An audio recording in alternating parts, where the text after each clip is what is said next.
Welcome, everybody, to Newcastle Fans TV. We've got a very big game today against Man City. We're probably going to lose 4, 5, 6-0, but it's whatever. Read some comments off. Why is Clark's playing? That's a great question. I guess rotation. Kind of have to. Shelby will be a big miss today. Absolutely. Why is Clark playing? Is Eddie Howe simple? I don't know why he's playing. I have no idea. I truly have no idea. Nightmare game in every sense of the word, Ronald. Every sense of the word. So let's look over our lineup, and it's pretty bad, guys. Let's not make any bones about it. I feel bad because Eddie Howe is, he's got a pretty poor squad to work with. But howdy, partner. What's up, Paul? Yeah, it's rotation. It's got to be rotation. But yeah, so got Dubravka in goal. That's good. I like, Dubravka is obviously, he's obviously better than Darlow. No questions there. Jacob Murphy at right back. All right. But I don't know. Manquillo is my right back, personally, if I had to make a best starting 11. Yeah, Jacob Murphy at right back. Jamal Lascelles and Kieran Clark and Matt Ritchie. That is awful. That is a downright awful back four. What kind of injury does Fernandez have? I'm not sure. Is he even on the bench? We have on the bench, we got Darlow Schär, Jeff Hendrick, Emil Kraft, Anderson. Yeah, Elliot Anderson, ASM, Dwight Gale, Sean Longstaff, and I forget who that is. Not Ben White. I forget who that white kid is. I'm not sure what kind of injury Fernandez has, to be honest. But this is, it's a pretty poor lineup because our squad is pretty poor. So it seems like we have depth, but all our players are shit. We have, depth. Yeah, hoping for any sort of result today. Same here, man. Same here. I don't think that's going to happen, but fucking hell. So that's Newcastle's lineup. I'm pretty disappointed, to be honest, but it is rotation. We'll look at some comments off of Twitter too, see what people are saying. Bernardo Silva versus Kieran Clark, we're doomed, aren't we? Yep. I think anyone on our team against him is doomed. That defense is going to get murdered. Kieran Clark should never play for this club again. Schär was poor against Liverpool. Ritchie had a position. Essentially playing against the best side in Europe with 2 recognized defenders. Yeah, this is a. I have no idea. If we don't lose by 4 or 5 today, it's a miracle.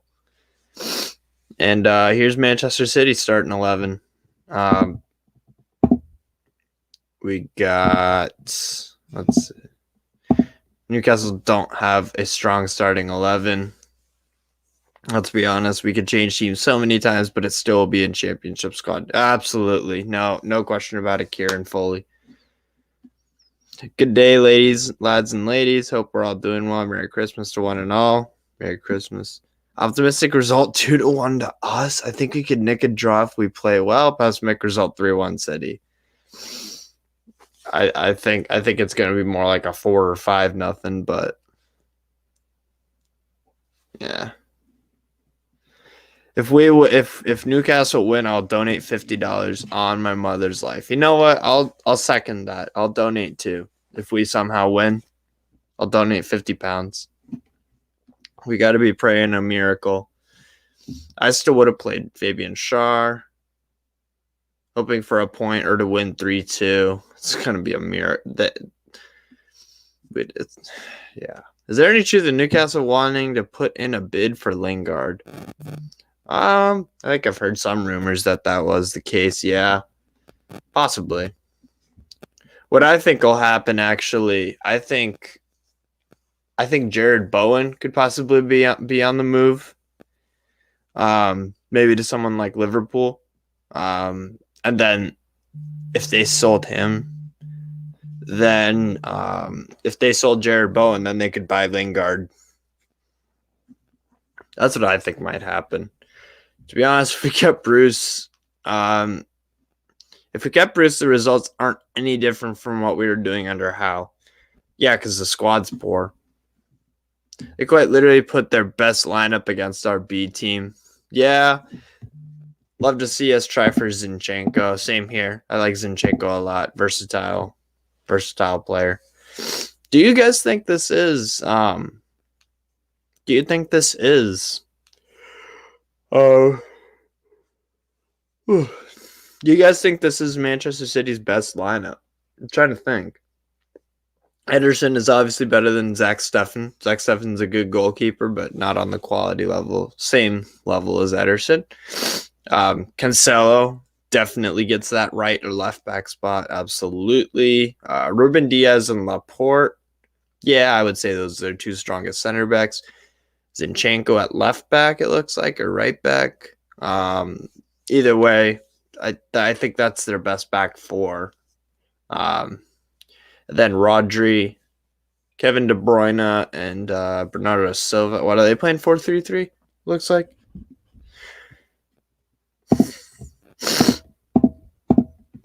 If by some point the game is gone for us anyway, I hope we get to see White and or Anderson. Same here. Maybe we put Grealish where Mahrez is. I don't know if Jack Grealish is better than Riyad Mahrez. Riyad Mahrez is a baller, to be honest. Zinchenko is not in the best 11, but Pep played him in the UCL finals, so that's a good point. Walker and Cancelo are their best wing backs. Yeah, I would say so. Got Walker missing. Yeah, but Joao Cancelo, I think, is the best right back in the world. But this team is pretty spotless, and it looks like Gabriel Jesus is going to be playing as a striker.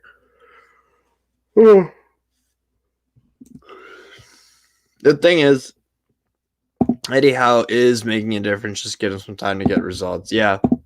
Marcelo Bielsa, good transfer for Newcastle. Possibly. You see, the only way I see us getting a result today, guys, is number one, we have to play out of our skin. And number two, Manchester City have to put in their worst performance of the year by a mile. They need to perform like really, really, really badly. Because if they play well, probably means they'll score. So they're the best that Man City can offer is probably 20 or 30% of what we can do. So touching up on Cesar Ionescu. I don't know if that's a capital I. I think that is Ionescu, possibly a Romanian. Marcelo Bielsa is a good trainer for Newcastle. He would be. He builds teams from scratch that really play football. Yeah, that's true. Most important thing is to keep 11 players on the pitch for the full 90 minutes. 100% agreed. Yeah, if we get sent down to 10 men, it's going to be 7. We're going to get smacked up like Leeds. This is tricky, guys. Well, no, it's not very tricky. It's pretty obvious what's going to happen tonight outside of a miracle. Or today.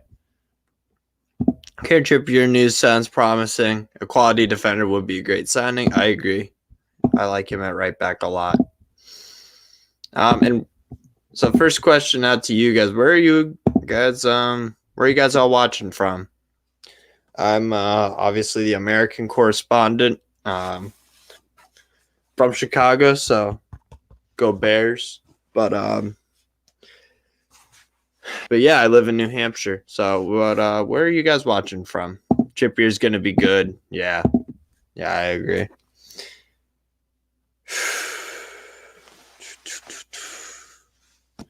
Watching from Detroit. Hey, Romania. I knew I recognized that Ionescu. Or I'm not sure if I'm saying that right, but it looked Romanian to me. Barbara from Dublin, Ireland. That's what's up.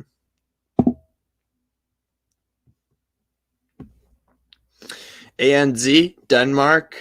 Nice. Watch from Detroit. What's wrong with Shelby? I have no idea, actually. He probably had a little knock or something. You was good against Liverpool. Don't see why you're being defeatist. I didn't actually watch the Liverpool game. I was at work. But I yeah, I didn't watch actually much of the Liverpool game. I didn't see the Newcastle goal. I saw 2 Liverpool goals. I could see a loan deal from Martial. Geordie Down Under, live from Western Sydney. Nice. Keystone 2017, watching from Newcastle. Nice. Stoke-on-Trent, Craig Johnson. Very good. West Palm Beach. There you go. Mavir Singh, we showed fight. Absolutely. Oh, Shelby has a groin strain. Yikes. Okay. Wombats Rage, watching from Newcastle, Australia. Hey, look at that. There you go. Nice.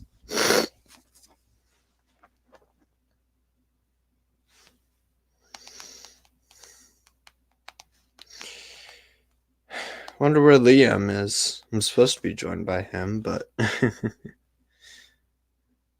And actually, guys, so if anyone wants to join the live stream and talk about their thoughts on our lineup, which is pretty bad, just let me know, and the comment will be.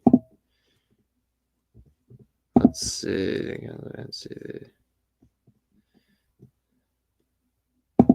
Does that pin it? Wait, shoot. Hold on. That could be 2 or 3 weeks because groins can be, yeah, exactly. Groins can be troublesome, for real. Adelaide, Australia, Smash Pumpkin. Nice. We got 3 Aussies. 3 Aussies in. And I just put I just posted the StreamYard link, guys. So if any of you, how did the Saudi flag go down with your American friends? Can't see them liking it. Well, I mean, they don't really care.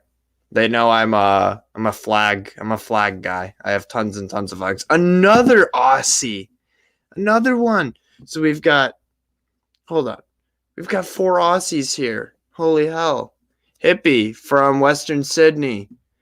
Who was the guy from Adelaide. Perth, Australia. That's half the population of Australia right in the chat. Yeah, I know, right? Romania. Chevy's got Grandstand. Yeah, we've got 4 Australia. Melbourne. Damn. We've got 5 Aussies in. Hamilton, New Zealand. Nice, Gary. What the hell? What time is it? Newcastle, Australia. Yep. What the hell? Hippie. We've got so many Aussies. And if you guys want to join the stream or anything, I just posted the link. Post the link a lot actually. So don't feel free to come on and join. So Vienna, Austria. Nice. Vienne, I believe it's called in Austrian or in German. Vienne. So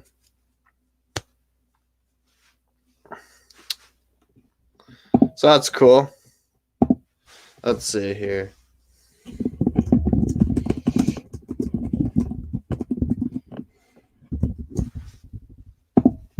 Score predictions. What do you guys got for score predictions? Veen. Yes, Veen. Hi, people around the world. Love from the heart of the tune. Have a great day. You too, Brian. You too, Brian. Love that positivity. I don't think Jamal Lewis should be playing in a match like this. He's just not good enough. You could say the same. You could say the same about Kieran Clark and Matt Ritchie. Alkmaar, Netherlands. That's what's up, Brandon. 5-1 loss. 6-0 City. 5-2. 5-2, I'm assuming Man City. 2-2 for me. Really, Barbara? Damn. Interesting. Clark needs to defend like a demon today after Norwich. Absolutely. 3-1 City, says Cesar Ionescu.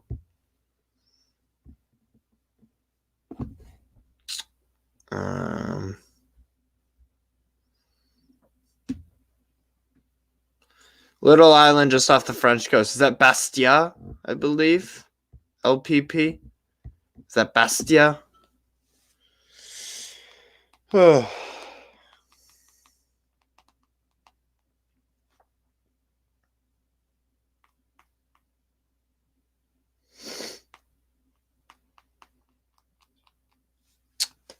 Let's see. Joel Marshall, 4-0 City or 2-2 draw. We have our crowd, don't that? Yeah. 2-0 City, that'll be professional and get it done. Being positive and going for a draw 2-2.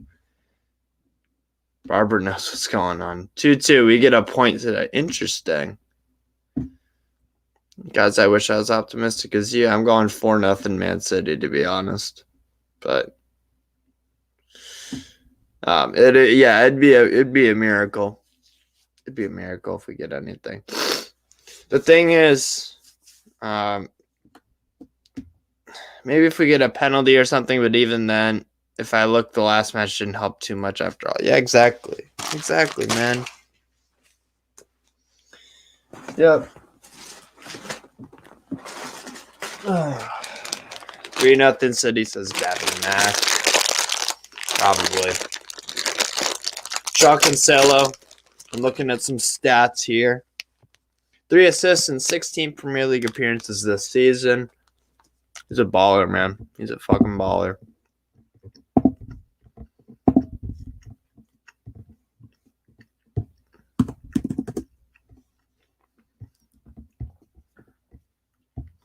All right, 2-1 Newcastle. Damn.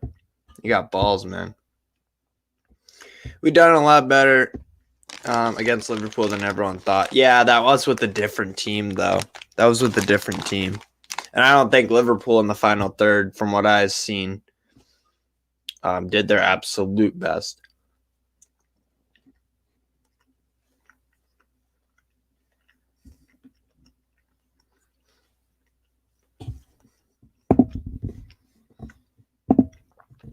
Caesar.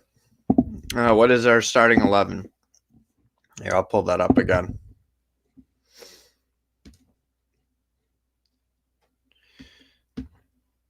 Here we go. Here is the starting 11 again for Newcastle. Here you go, Caesar. Let's hope the ref is a bit more neutral today. Would help massively already. Yeah, I agree. I agree 100%. Do we even have a ref in the last match? No, it was a 12th Liverpool player. Ridiculous. Boy, the lads.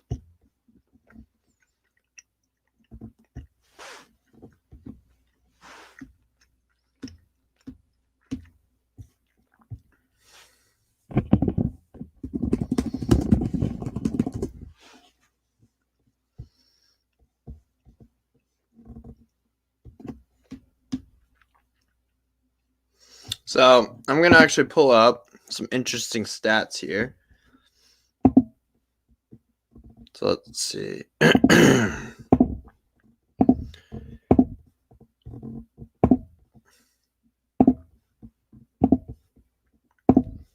right, here we go. So Newcastle have won just one of their last 27 Premier League games against Manchester City, winning 2-1 at St. James's Park in January 2019. One of the last 27. Wow. Man City have lost just one of their last 13 away games. One of their last 13 away league games against Newcastle. 9 wins, 3 draws. However, they've conceded 7 goals across their last 3 visits to St. James's Park, more than they had in their previous 11 combined 6.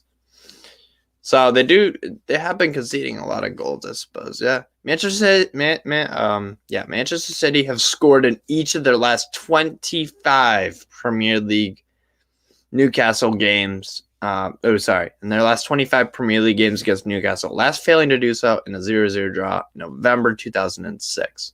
In the competition's history, only Arsenal have had a longer scoring streak against a specific opponent, 26 versus West Brom. Newcastle are unbeaten in their last 5 home league games against reigning top flight champions, winning 2 and drawing 3. Wow. They last had a longer stretch, had a longer such run between October 87 and October 96, a 6-game run of which the final game was a 5-0 victory against Man United. Newcastle picked up the first Premier League win of the season in their last home game, beating Burnley 1-0. They've not won back-to-back home games since December 2019. That's a damning stat. We normally play better against the big teams. Oh shit, Liam's in. What's going on, Liam? All right, mate. How you doing, man? I'm fine. Yourself? Pretty good. What do you think of these stats, man? Which ones? The ones I just read out. So Newcastle have won one of 27 against Man City. It's not the greatest stat in the world, is it? It's not. And then Man City have lost only one of their last 13 away games at St. James's Park. So they've 9 wins, 3 draws. But then here's a stat that I didn't know, actually. I did not know this one at all. Newcastle are unbeaten in their last 5 home league games against reigning top flight champions, winning 2 and drawing 3. Oh, well. I might do something today, but the team definitely doesn't show it. Yeah, exactly. Clark and Richie in the same defense, it doesn't give you doesn't any bring you confidence. Something, yeah.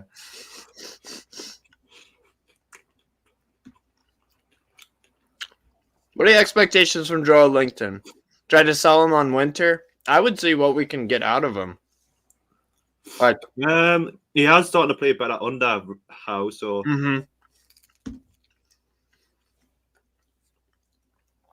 People, if you want to help us out, do a favor and drop a like on the video. Thanks in advance for away the lads. Brandon, where the hell are you? From Bangkok. Looking at it, defenders will be lucky if it's below 6. We'll be ripped to pieces. Yeah, probably. But what's your score prediction? 2-1 Newcastle. Actually. Yeah.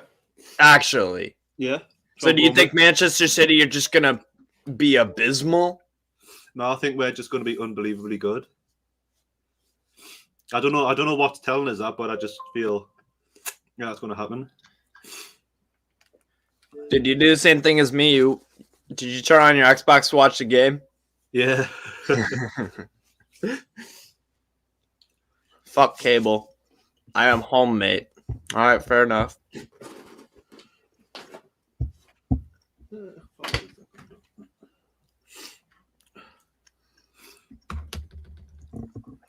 To be honest, everyone in the squad is fair game to be sold before next season.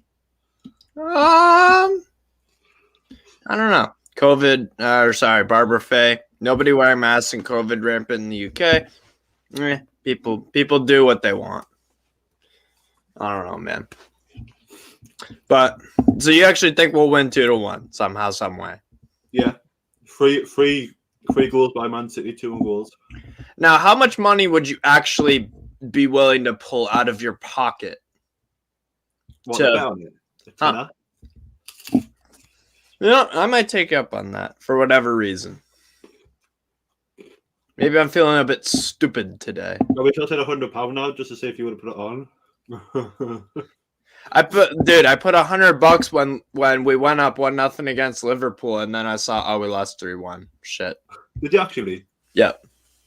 Because I could have won like 1,300. I was like, okay, this is worth it.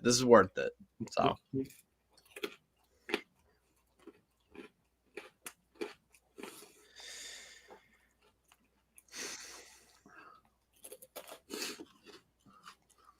Yeah. Just looked at the stadium and just realized this is the first game without the Sport Direct logos. Fuck yeah. There's the pizza there for whoever wanted it. It's just from Tesco's. Oh, Asda. Is it Asda? Dude, I love pizza. I fucking love pizza's my favorite food. I don't know about you, Liam, but it's my favorite food. I'm picky as hell though, so.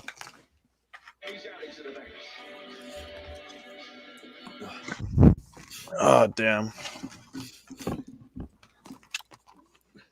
We could even do like a little Q&A session, so if anyone's got any comments or questions they want to ask, they could ask it. Yes, absolutely. Well, I already did. So, Liam, get this, right?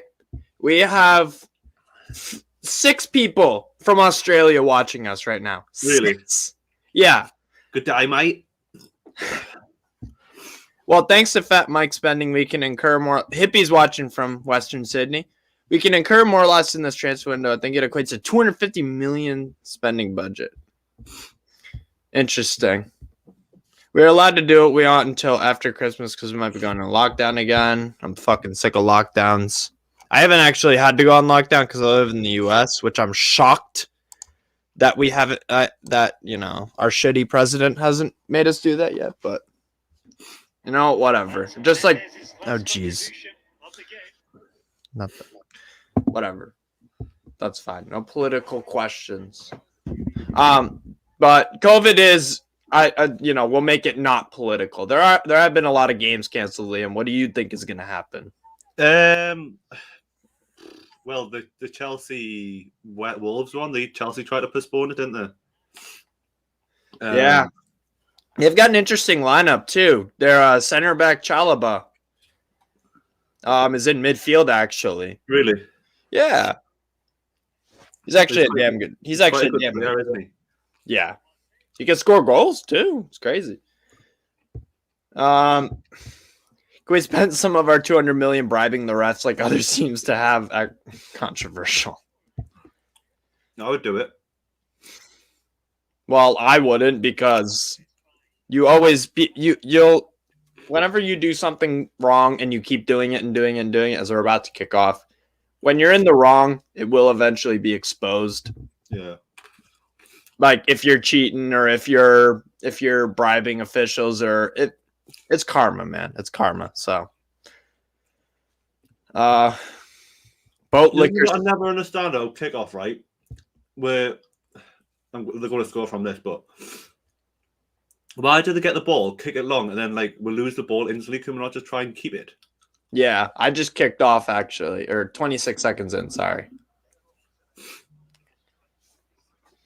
Oh boy, this is gonna be a long day. Yep. Hopefully not. Hopefully not.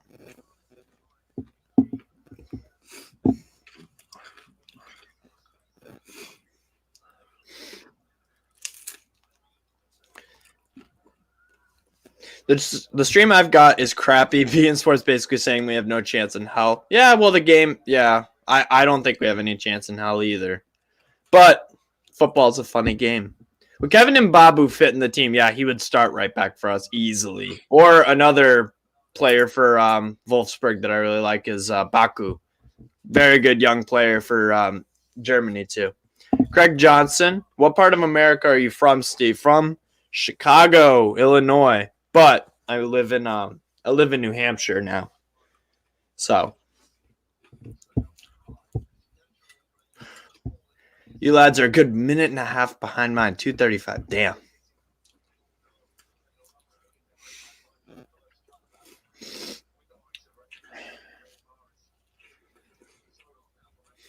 Can you hear my TV or no?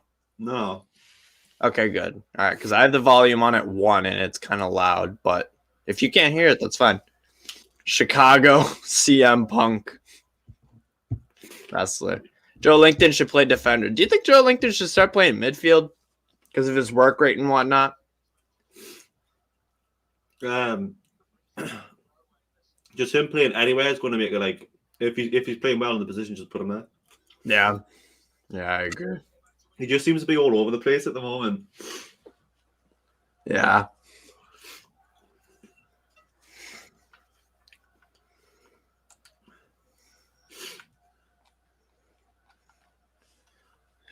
What an atmosphere. Even though we're playing against probably one of the best teams in Europe, we're still loud as fuck, man. Love our support. Love it.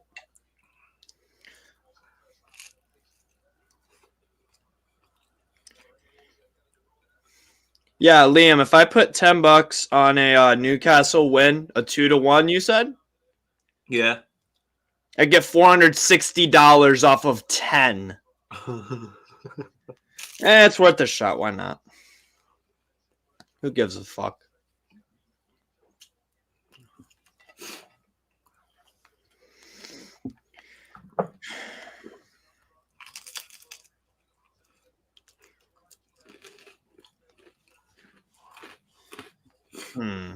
Okay.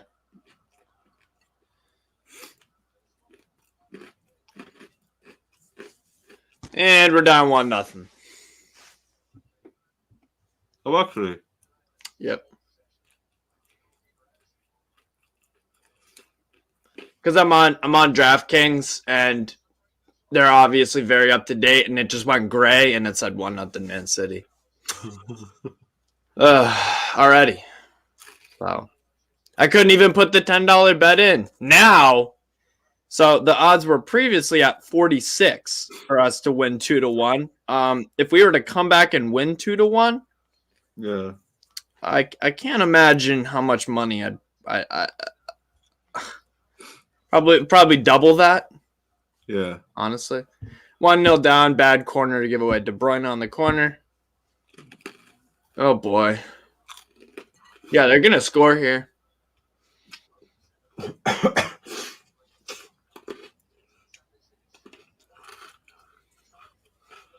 Clear the ball, Mahrez. Zinchenko, what a ball. Oh my God. What a sloppy goal. Oh my God. What's Clark do? Is that Clark again? Yep.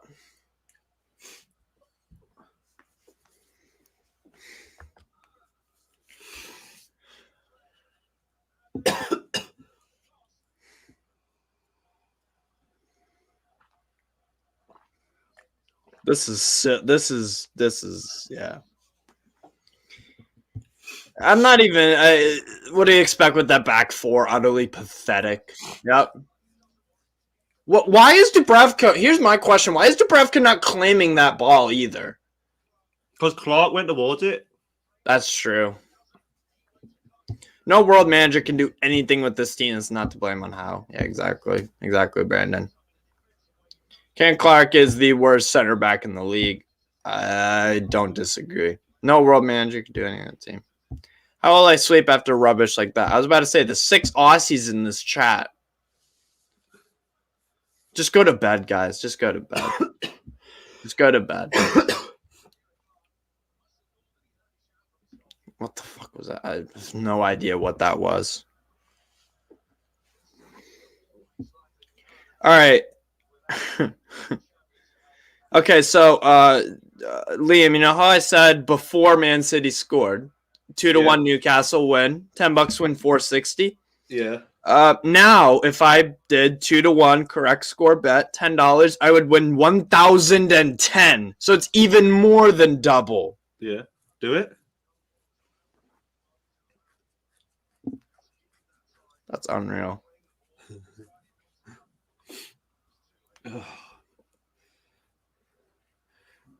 So in his last 15 minutes of playing football, Kieran Clark's made a concede. Oh, he's been sent off and then conceded like a really stupid goal. Yep. I wonder what double chance has it. Oh, Newcastle or tie? I could get $10 to win 130. No, there's no way with this back four. There is absolutely no way. That's the thing about betting, man. You can't go with your heart on this kind of stuff because it's bills at the end of the day.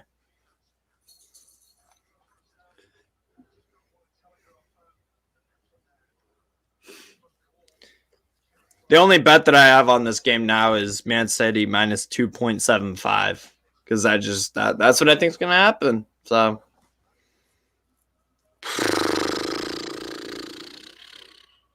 pathetic.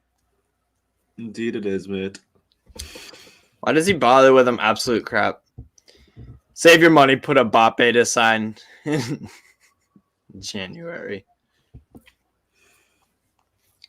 When's our next reasonable game? Is it the Everton one?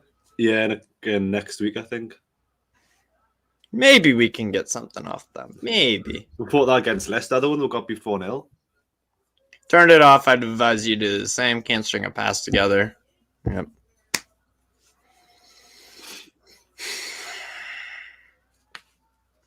Tiger Studios saying they should have canceled the game. I mean, COVID cases haven't affected either team, so yeah. The only reason why we would have canceled the game is to save face and not get destroyed. I would just get destroyed later in the season, though. Yeah, exactly. So may as well just get it out of the way.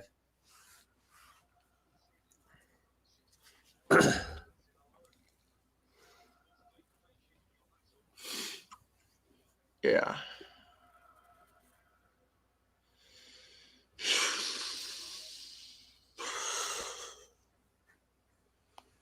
Fucking hell.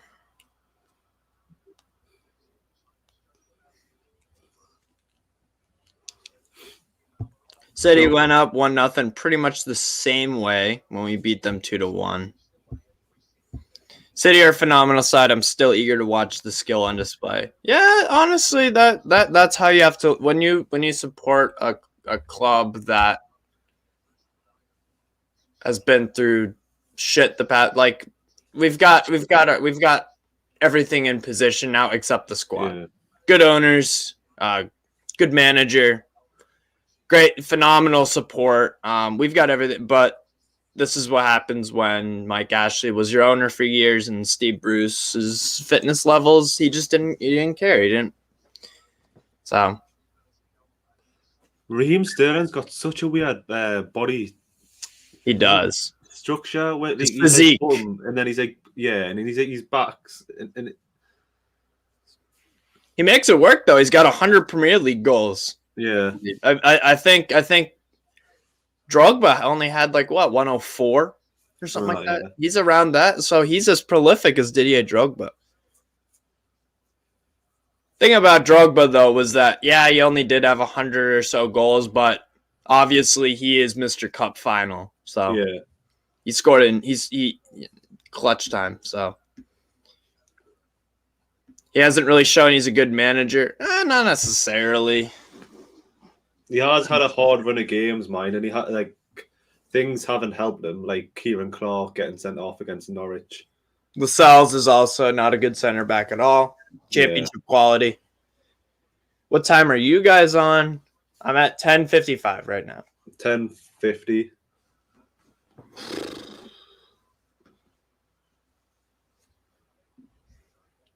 I like the new and improved Joe Linton, much more aggressive.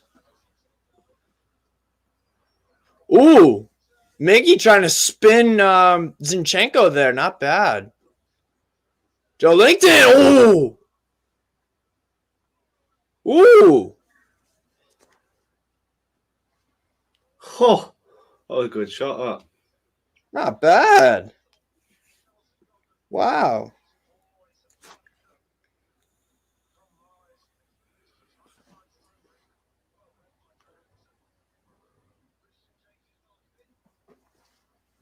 Unless that was going very bottom corner, I think the keeper would have got to do it.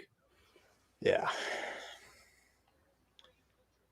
That back four today, I could see another Leeds scoreline from City. Maybe not I don't know. We'll see. We'll see.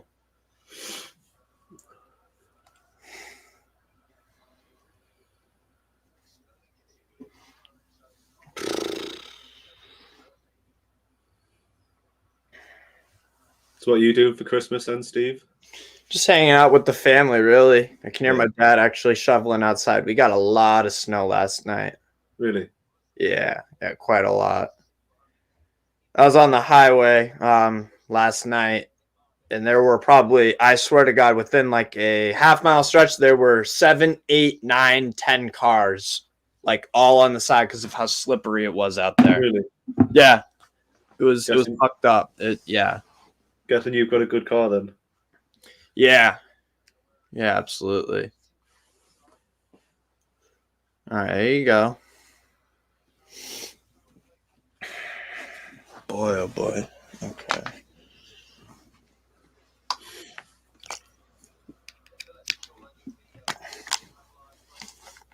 He's Do you not think- against Aguero anymore. Do you know what I mean? He loved scoring against us. Yeah, and honestly, I'm not a Man City fan or anything, but I appreciate good footballers, and it was honestly, it was pretty sad, you know. It's bizarre though that I only spotted it once he went to Barcelona. Unless he just developed it. Well, that's the thing, man. That's the thing. It's kind of like the Christian Eriksen situation where it's like it happened out of nowhere.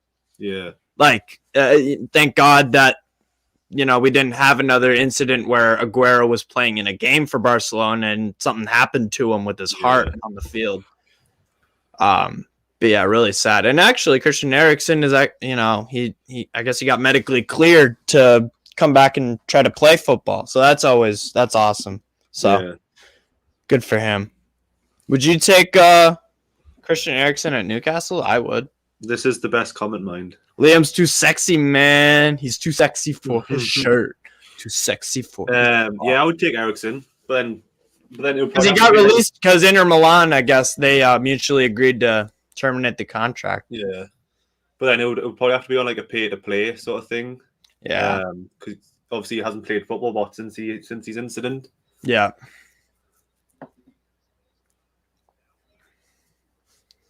I would take Eriksen, absolutely, but the thing is, we need center backs. We need center backs. Well, we also need people that can score goals. 'Cause that's the problem at the moment. We can't really score many. Yeah. Yeah, exactly. I think Jesse Lingard's probably one of the number one targets we need to go for. Yeah. Eriksen might end up retiring like Aguero. Possibly. We'll see. Yeah. He's got one of them pacemaker things that allows you to play football, though, doesn't he? It's just the Italian rules say you can't play with anything like that. Yeah. Yeah. But hopefully he doesn't have to retire like that. Because he's what, 28? I think somewhere around that. Around that range. Oh, someone's saying Eriksen's just signed for a Danish team. That makes sense. Oh, well.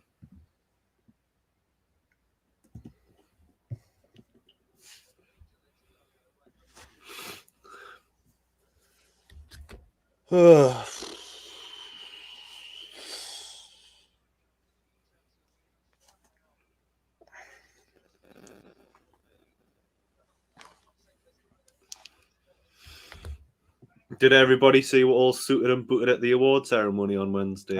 I saw that in the what's it called? The group chat. Yeah.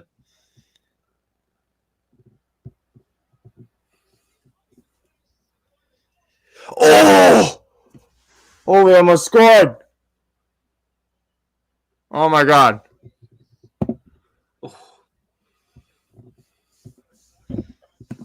Oh, I think they were saying it was a free kick anyways. Oh, okay. That's what it seemed like at Liverpool as well. Like Alisson was so slow, like clearing the ball. Yeah. Because the thing, they've just got so much time and that they're good enough to get away from every player. Do you know what I mean? Yeah. Frazier looking more useful than Maxi. I actually agree with that, to be honest. He's just having a bad run of form. Yeah, he is. Yeah. I don't get like all the stick he's getting off people. Like, arguably, he's kept winning the league for the last 2 seasons. Yeah. Everyone like Shearer had a bad run of form as well, didn't he? Yeah. Obviously, I know ASM and Shearer are 2 completely different levels of players. Like, but No, yeah, absolutely.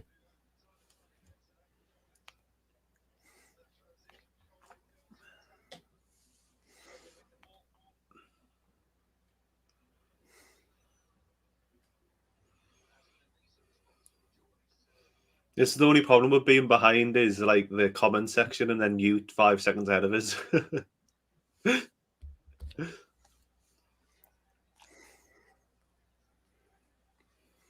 Oh, no, it's paused.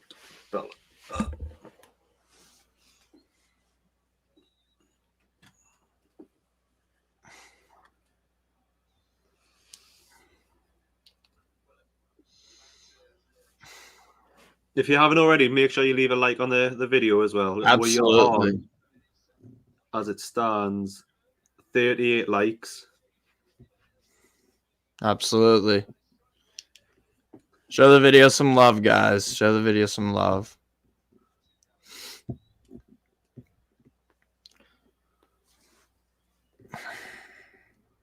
So you know that where the keeper jumped up there, and then they're claiming for a foul. Like, I don't understand how that is a foul. Mm-hmm.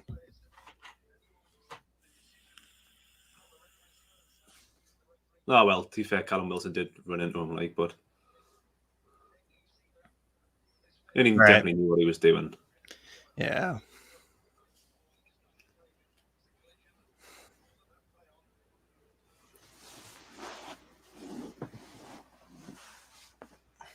He is very argumentative. I don't know if you realise, Callum Wilson. Wilson, yeah, he likes chirping at the refs a lot, which doesn't really help. To be honest, I don't like when players do that. Yeah. Like, he seems very arrogant on the pitch. I don't know if other people have noticed that. Possibly. How many goals has Wilson got this season? It's 6. Check.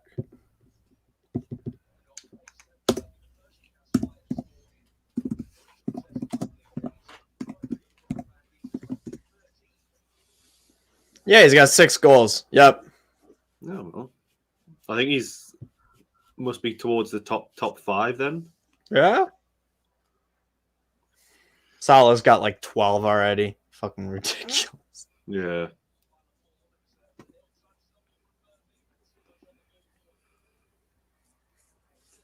I wish it was Canelo that had scored.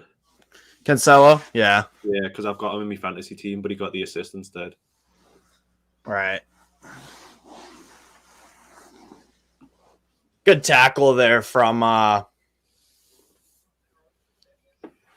that Lascelles? This is the response you want to see, though, to be fair. Going down 1-0, because we haven't been that bad. We've had actually more chances than Man City. It's like someone keeps saying it's just all it is just individual error after individual error. Yeah. Isaac Hayden on a yellow.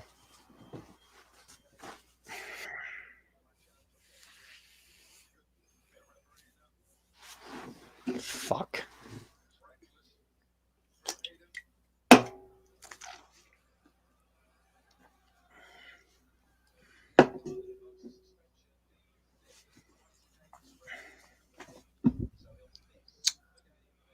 That was such a dive. It was unbelievable. Well, it wasn't a dive.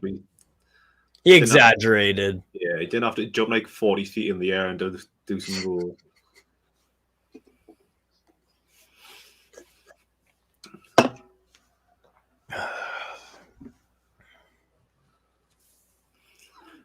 Seems a little slippery. It does.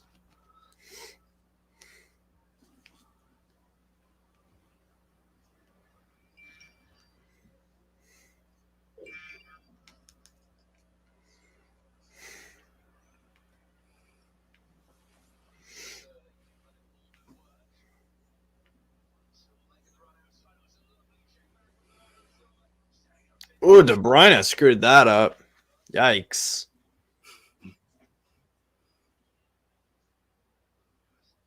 Who was that? Joe Willock that just got put on his arse there by Fernando. Yeah.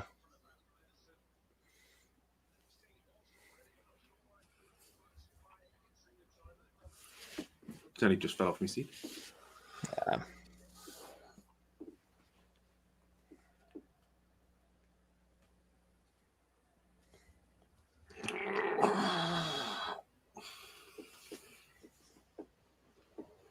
Money, Arab. Interesting. Looks like he's spamming the chat. I think we'll put him on a ban for. I like the pressing from Almiron and Frazier. Yeah, same here.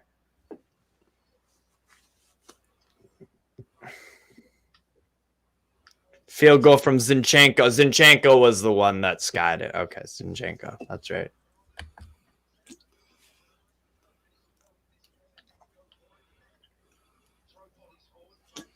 I think what you'll see is Maxi come on for the last 15 to 20 minutes.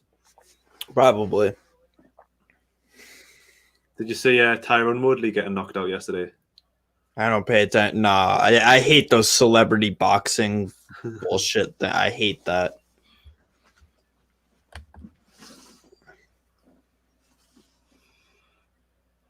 I'm not really a boxing. I like UFC. I'll watch UFC every once in a while. Did you see Nunez getting choked out last week? Or last weekend or the weekend before that? Yeah, it was last weekend. I seen someone put a bet on for like 300 grand on Nunez to win, just to win 30 back. Yeah. Yeah, Pena. We've got I really like UFC. It's a fun sport.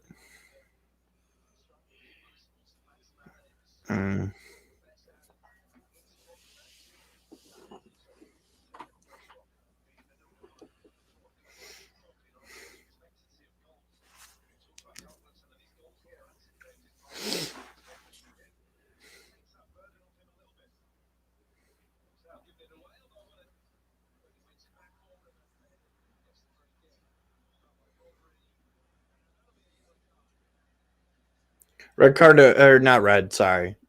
Yellow, Rodri. Nice.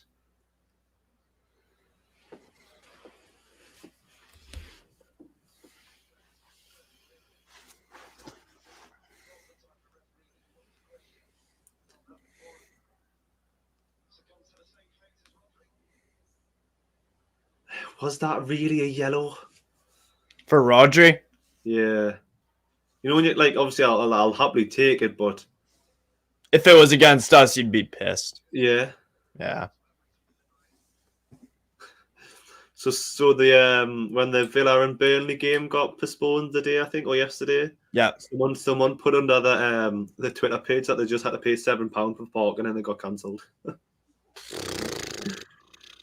Jake Paul beat Tyrone Woodley. Yeah. Again, but you probably knocked him out this time. Fucking hell.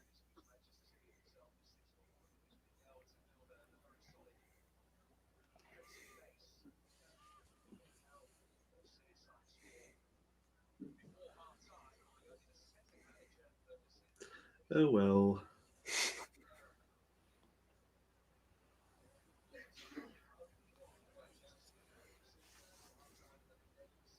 I'm so excited to play you on Monday. Yeah, I would be too if I was a Man United fan.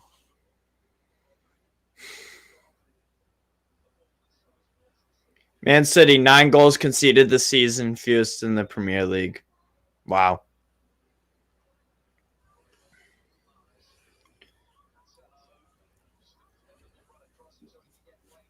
I still don't think they'll win the Champions League because they need 2-0. I know, I just happened to go on Twitter. 2-0. Oh, he doesn't, does he? He's literally just ran through the whole team there. Yeah.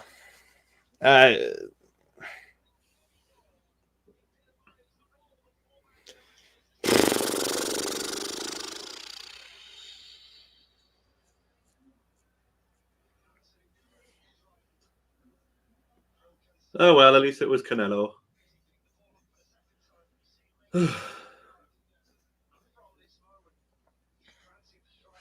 Sucks to be the richest club. Well, we're the richest club in the world, but the problem is we don't have a window yet. We still gotta wait till January. Who would everyone's first signing be in January? I'll put that up as a question.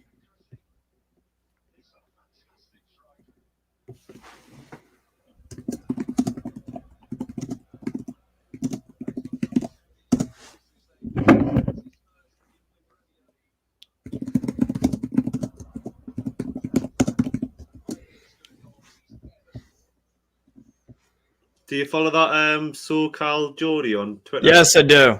Yeah, Yeah, he's flew all the way from America to watch this. yeah. That's what something's going to happen to you. Is wherever you come and watch, we'll get. I know, right? Yeah. First signing in January. Let me think. Who would I go for?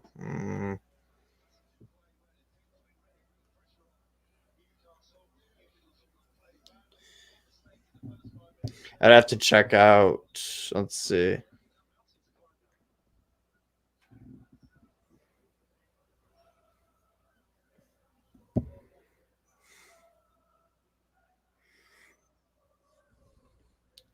Contracts ending. Position.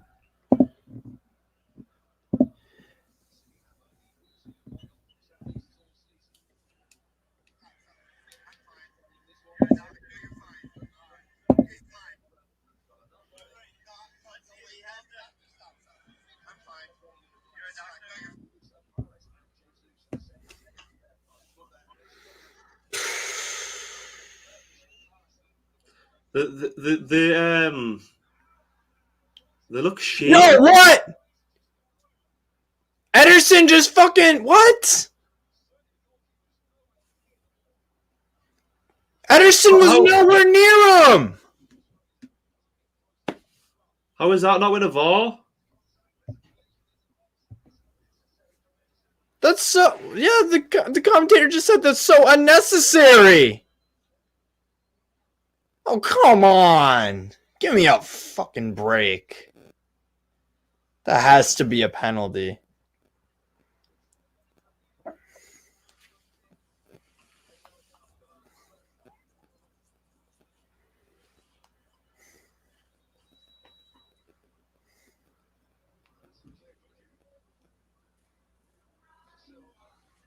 I don't know how is that not with a fucking VAR? Dude.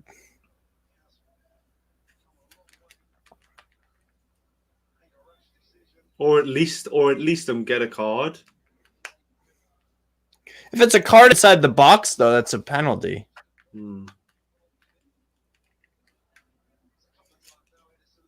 What's the commentator saying? They said it's sent to the VAR. Better be. A couple of times now, Edison's managed to come a long way up box and not take control.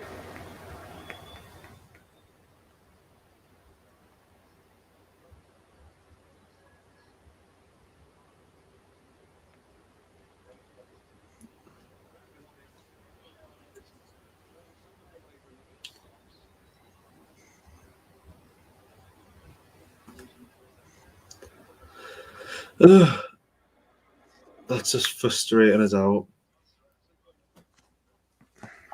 How is but how are VAR not even checking it? No words. God, this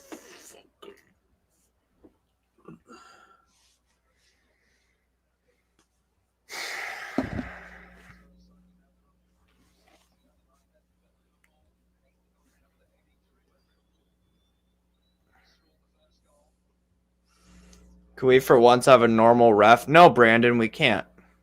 I guess we can't.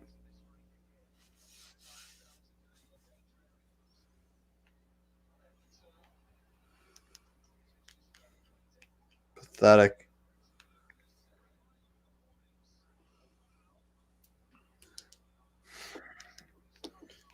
I've said this from as long as I can remember on this channel. The Premier League refs don't have to improve or anything because the Premier League is the most popular league in the world. They make their money. They thrive off controversy, and it is what it is. They don't have to fix anything because the money talks. If people were actually,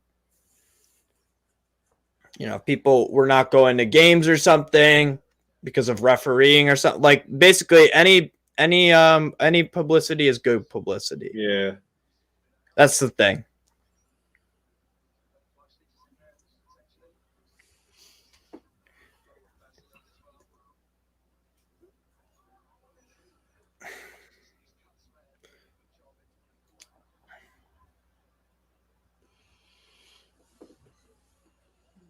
I was actually going to say that earlier. Like, we'll probably get a pen that isn't a pen. Do you know? Well, Yeah. Man City becoming the new Man United under different rules than everyone else. 14 players every game, the 11 on the pitch plus the referee, and 2 players now 5. No, but it happened against Liverpool. But it happened against Liverpool too. So it's not just a Man City. This is a Premier League problem.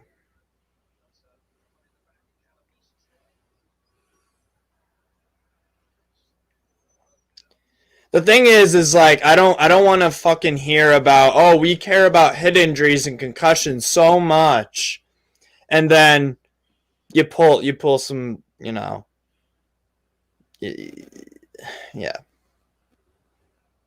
I don't know what to say. Yeah.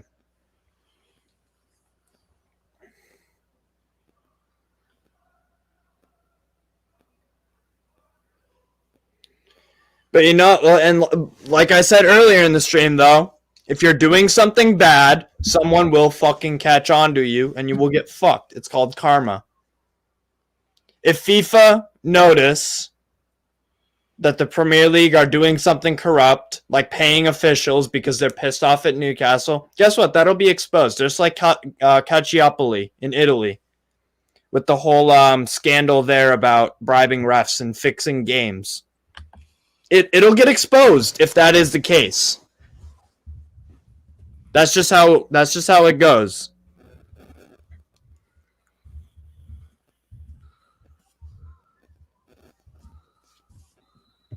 Shearer is pissed on Twitter. Oh my bad.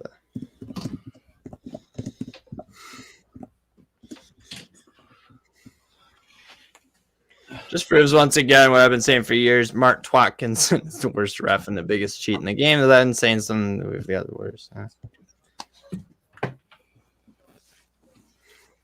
Well, that's what they say when you're at the bottom. You never get the rub of the green. Do you know what I mean? Yeah.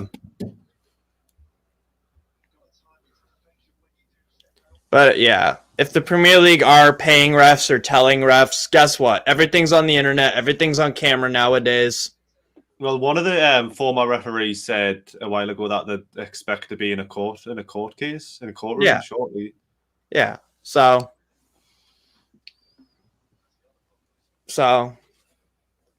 it's just karma. It's karma. It's what it is. So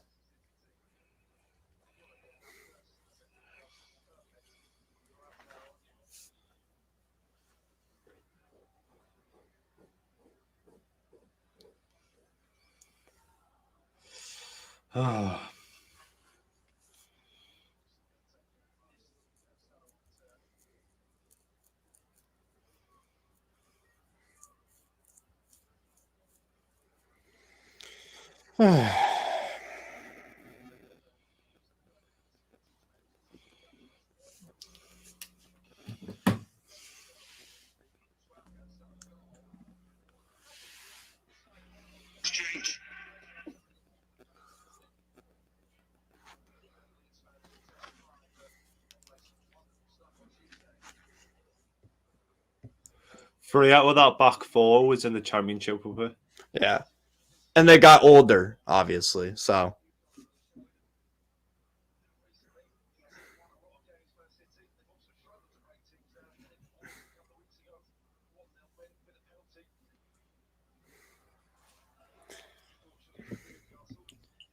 injustice, says Andy. Yeah.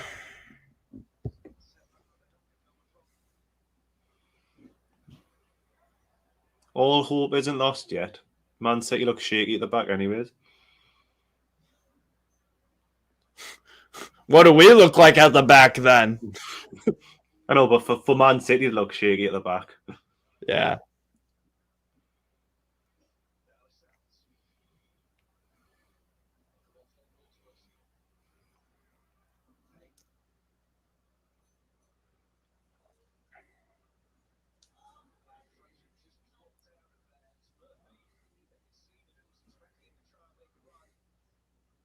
See, I just don't know how that Ederson challenge on was that Wilson or was that Fraser? Fraser. Yeah. How was that not clear and obvious mistake? No. Well, what I don't understand about just then is we kept the ball for a bit and then we just hit it long and then it's just like, well, what's the point? Do you know what I mean? Yeah.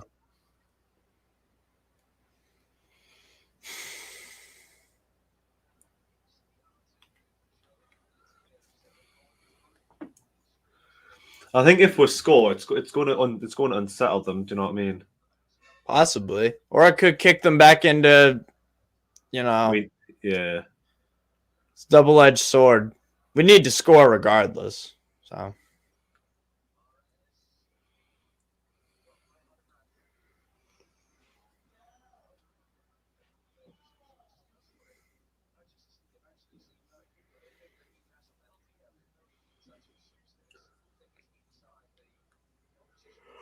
Back four, you could also argue that Murphy was in the back four because the championship because Right. he was at Norwich when we were in the championship, I think. Yeah. Oh, what a bring down! Just shame he lost the ball.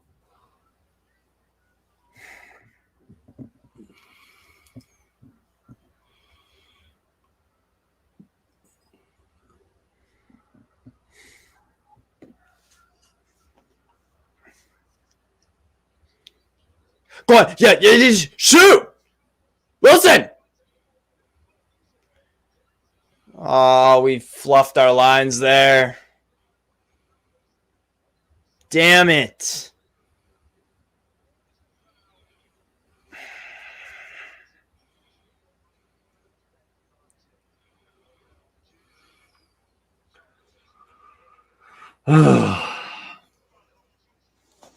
That was a good ball by Joel Linton, mind. That was.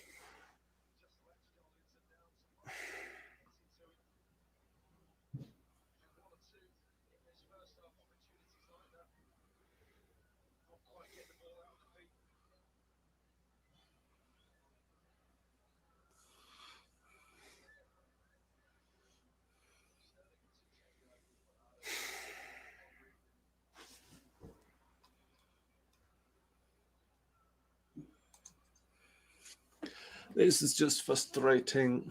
Yeah.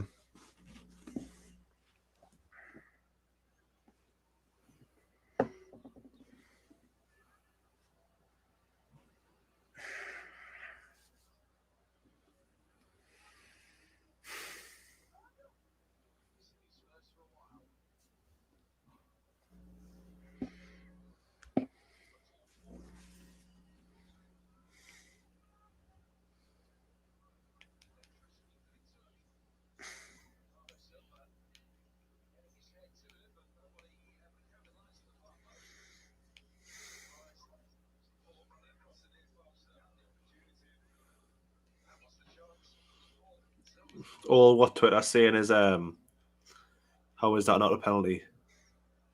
Yeah. I beats me, man.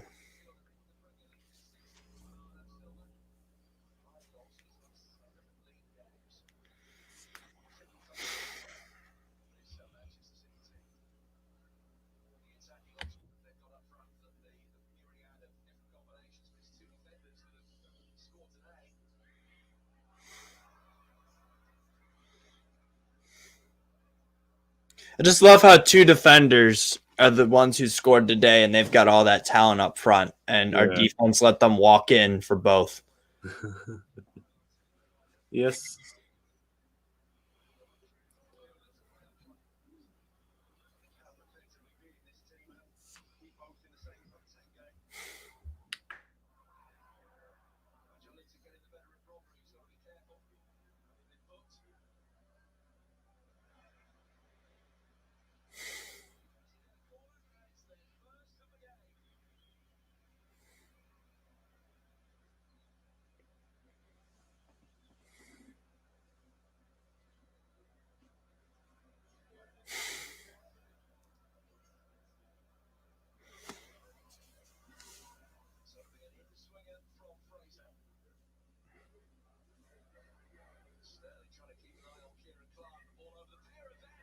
I gotta do better with that.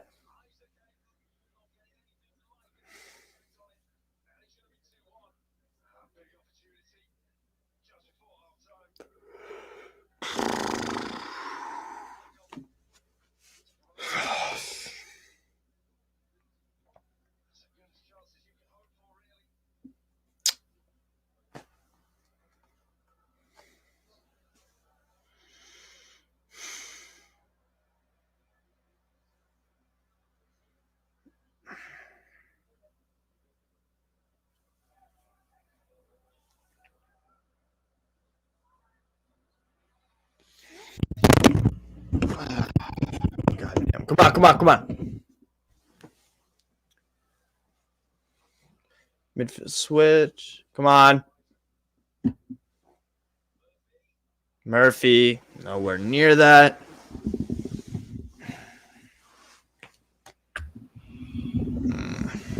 Oh, what a terrible shot. Yeah.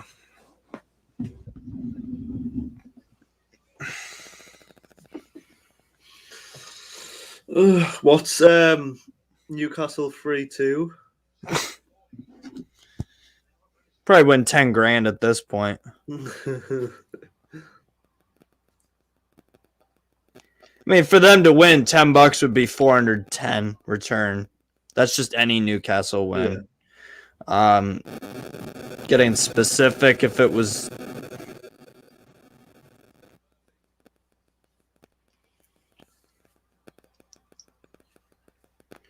they aren't even showing the option for us to win 3-2. They're showing 3-3 and 2-2. 2-2 is $10 to win 610, and 3-3 is $10 to win 1,410. Oh well. The next goal is crucial for either team. Like, yeah, the next goal for City kills it off, and the next goal for us gives away a little bit of hope. Yeah, and they almost scored. Jesus.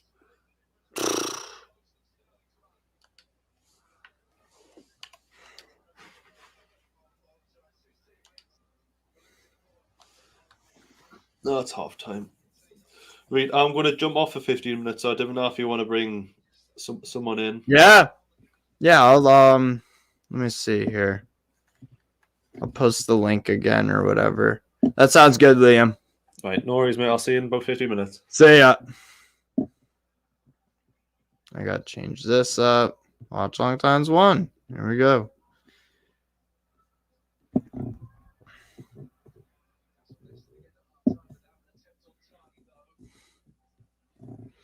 And we got Andy on. What's going on, mate? How you doing? Aye, all right, lads.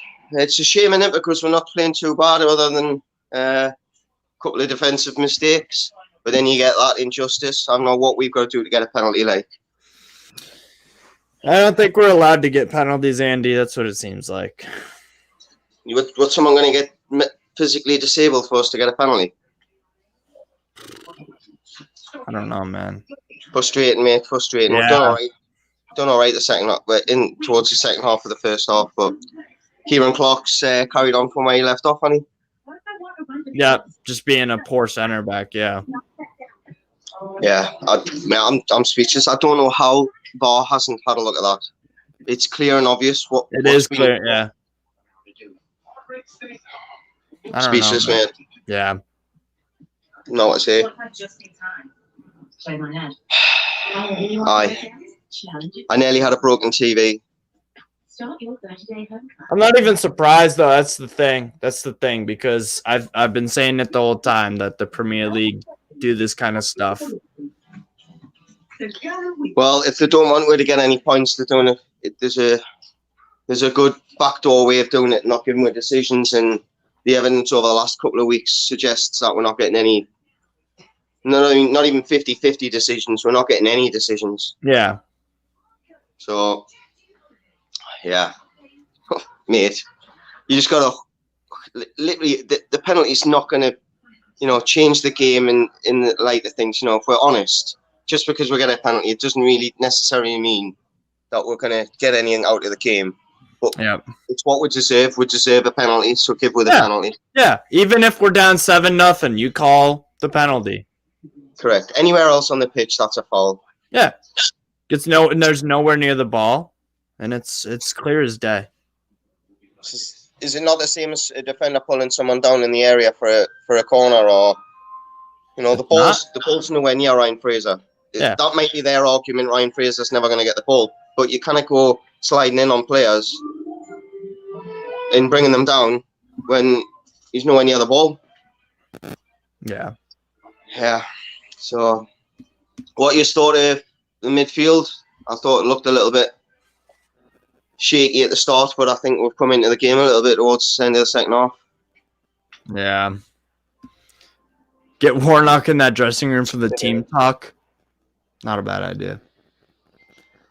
Guys, give me $10. I'll give you $1 million if the Toon win.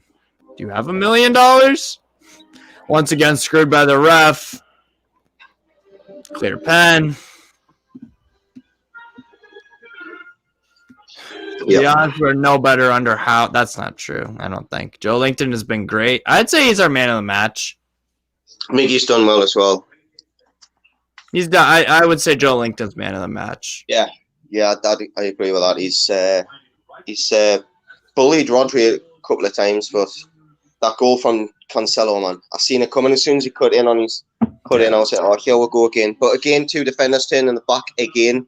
Willock doing nothing at all, just Clark and Lascelles going towards the ball and then just making the angle for Cancelo to shoot. Yeah. How many times have we said that this season? Agreed. How many times are we going to be seeing it again? That's the worry, isn't it? Yeah. Yeah, I agree. I think for me, he's just got to take Wilson. I know it sounds stupid, but I'd take him off, keep him for the rest of this, keep him for the next games, chuck ASM on and see what happens. If we're conceding another two, we're conceding another two. But we're having a go at them, and they're all looking a little bit suspect at times at the back. So let's chuck them on. And Rodri's on a yellow card. Someone else, I think Cancelo's on a yellow card as well. Yeah, target them. So just target them, and let's see if we can get a red card in our favour. This is the most damning thing about Kieran Clark too. He can't even get into the Irish national team, and they're a poor side. Yep, that says it all right there. He's not a Premier League quality player. Is the Irish side any worse than what we are at the moment? That's a question. But I've seen a bit of encouragement, I'll be honest, on the ball. Oh, I guess Andy accidentally left. Just need a goal, and then who knows? Yeah. Let's take positives, at least against two of the Europe's best. We've competed and been in the games, I suppose. Yeah. I'm from Ireland. I can confirm he is brutal.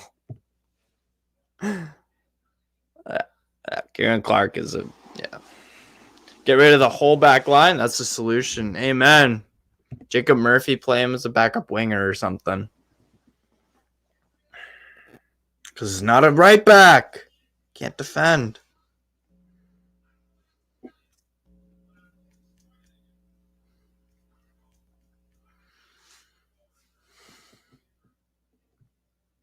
City aren't playing their usual football, though. That's true. Games against Norwich and Brentford are the ones we needed to win. Yep, and we didn't. So.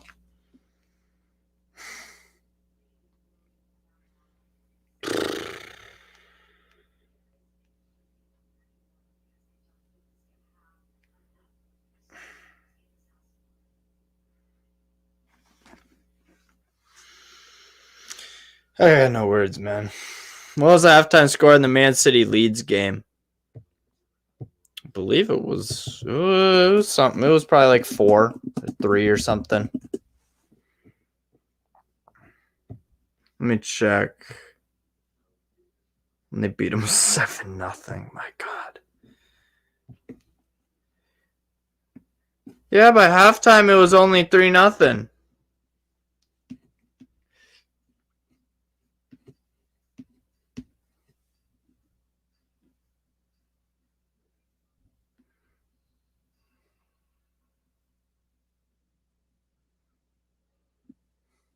Yeah. Let's see here, Newcastle. Oh boy.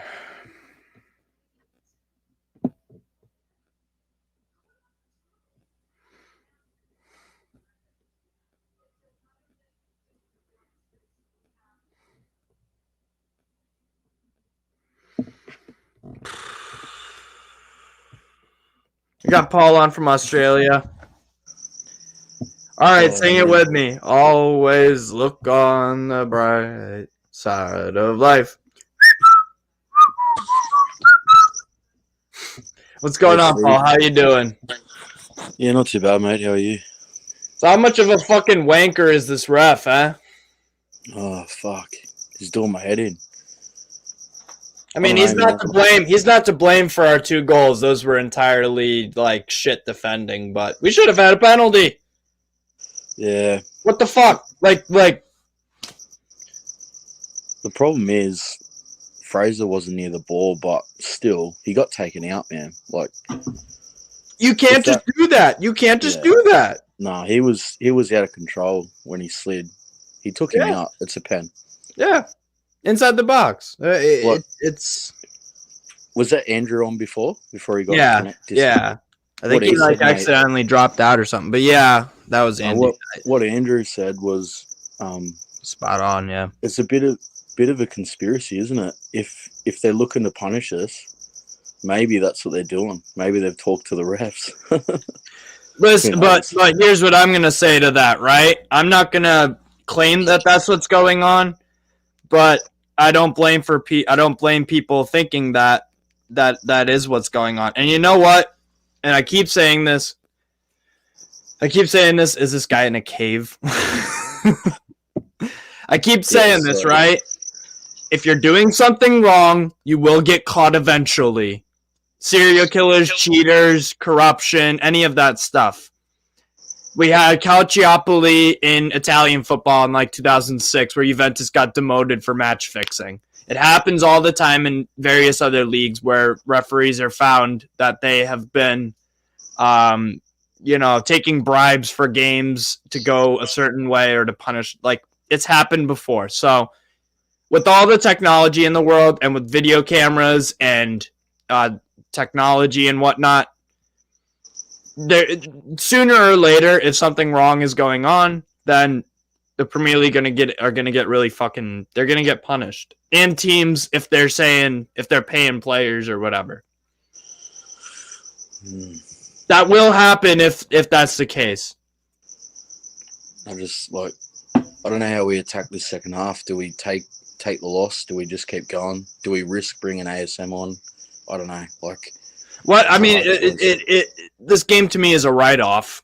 To be honest, to every Newcastle fan, it's a write-off. But still, the players have no excuse to look at that as a write-off because you're playing for the fucking badge. You're getting paid lots and lots and lots of money, and you are allegedly a Premier League football. Fucking show it. Yeah. Defend your fucking goal like it's your fucking life on the line. Come on. Like, why weren't they? Like, why aren't they talking in the back line? Like, that ball, Dubravka needs to shout keeper. Like, it's schoolyard football. Yeah, like, I mean that first goal, that was beyond irritating. That was like, I see that so many times where a player tries, like, he freaking throws a leg out just to save it from going out for a goal kick, and then the goalie just grabs it and it's like nothing. But they sit there, they're like sitting ducks. They're just oh shit, there's okay, yeah, it's but like our centre backs, like Lascelles, that goal, he's standing off bloody just then, like when they had that overlap on the left flank and they came cut back in, Lascelles just standing there waiting, like giving him the opportunity to shoot. Like, just put your leg in front of it. Like, not like last week or the week before, sorry, when he just left his leg out for him to get that pen, but pressure. Just put a bit of pressure on the guy. Like, they're Premier League center backs allegedly, and they're not playing like it. And no. Just disappointing, and we need center backs in the January transfer window ASAP because we cannot persist with them. If we have Clark and there's no way that if Clark and Lascelles, even in an FA Cup game, I'm still gonna be like, I don't know about this. The problem is, like, we've got unlimited funds, but who's going to come when we're down the bottom? Like, it's very, very difficult. I guess money talks, but I don't know, man. Like, you've got to have pride too. Like, you come to Newcastle, the fans will treat you like we're the most loyal supporters in the land. But you got to think of your career too. World Cup's around the corner. You come to Newcastle, we're fighting it, man. Like, we're doing it tough. We need people that will just come and just put their heart on the line. Yeah. Like, all of us, like, I'm up at 1 o'clock. I watch every game. Like, you know what I mean? And I know before even I knew staying up, we're not going to win this game. We're not going to get a draw. We're going to get pumped. But there's always hope. Or nothing. Easy. There's always hope.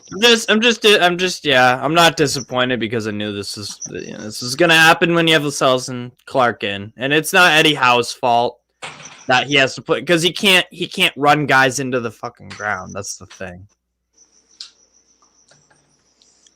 It's just disappointing. But yeah, I would sell Clark and Lascelles and Shar and Fernandez, maybe backups at best. And Matt Ritchie's not a left back, and it sucks that Lewis got injured. It really sucks. Yeah. The boys are coming back on now. So fingers crossed we do something, man. I know, right? I think ASM's coming on now. Yeah, he is. He's coming on. But if you're a player here's Hippie, good point, another Aussie. If you're a player that comes and makes a difference, every single news outlets will be talking to you. Yeah, exactly. Yeah. You have a lot. It's a high risk, high reward sort of thing. It is. Like, I've heard so much about Lingard and Martial, but yeah, Hippie's right. Like, if you come and turn it around, then you're the talking point, aren't you? But anyway, I'm gonna head off, Steve. I might jump in later after the game, depending how bad it is or how good it is. Yeah. But you take care, brother. I love that too. flag. Thanks. All right, man. Catch you later. Take care. Take care, See Paul. you, viewers. Yeah. Come on, Newcastle. Let's go. Smash that like button too, lads. Come on. Mm-hmm. Let's go. Good point. Maxi coming on. There we go. At least Eddie Howe's going for it. That's what I would say. At this point, lose 2-0, 4-0. I understand goal differential, but I mean, I'm waking up in the morning, early in the morning, or Australian people or people from New Zealand are staying up stupid late to watch their side, Newcastle, come and attack and play some football. That's the thing. At St. James's Park, you pay admission because you want to see your team go out and play football and attack, score some goals. That's all we want, to be honest. Problem is, we talk about selling players, but realistically, no one will buy them. They're that terrible. Yeah, I agree. Then release them. Arsenal scammed us for Willock. Yeah, Willock's got to step up. Willock was a waste of money. Possibly. I'm thinking it's giving me bad Kennedy 2.0 vibes. Willock is not a CM. Needs to play as a 10. I agree with that.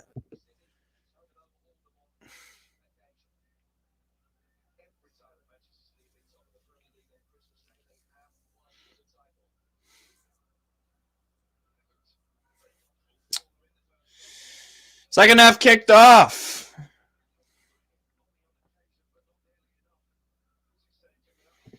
Hope to see Elliott, Anderson, and White come on now. Why not? Absolutely. Why not?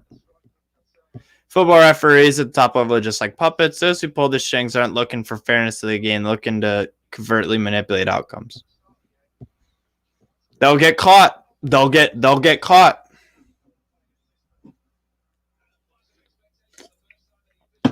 They'll get caught, man. I don't think that Willock is a problem. He's young and has to go out with the good players around him. Yeah, exactly. That's the thing about Willock. It's a balance, right? He's a young player. There are going to be ups and downs. Clearly has potential, but he's not performing right now. It's one of those downs.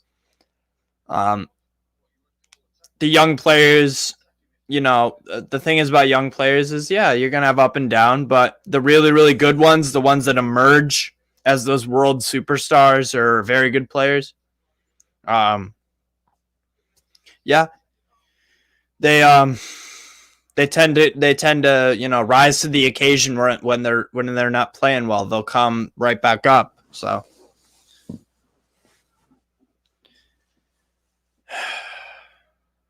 referee Martin Atkinson and Craig Pawson is in the VAR.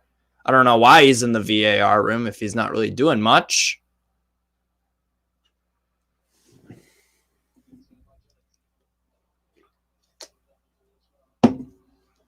Joe Linton on that left-hand side, passing. Aw. Here come Man City. Got Riyad Mahrez. Mahrez looking for someone, passes to Sterling. Sterling looking for Bernardo Silva. De Bruyne. Jesus drifting off to the left. If everyone hits the like button, it may influence the score in our favor. Good point, Hippie. Some hoodoo.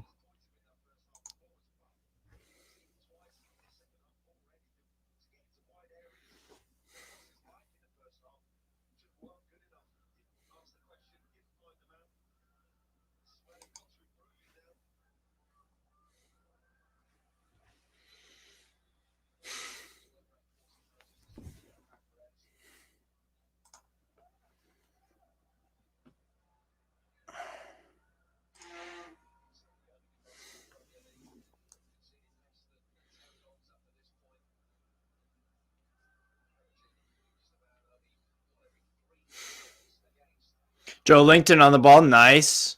Bit sloppy there from Man City. Miggy crossing. Nothing. Very, very soft right to Ederson. He picks it up. I'm on with the 1 week. But hey, what's up, Liam? All right, mate. All right. So what's your philosophy on how we should approach second half? I'm saying go all out attack. Fuck it. Who cares? Or screw it. Who cares? I think we need to be careful how we're attacking because we don't want more goal difference any worse. So right.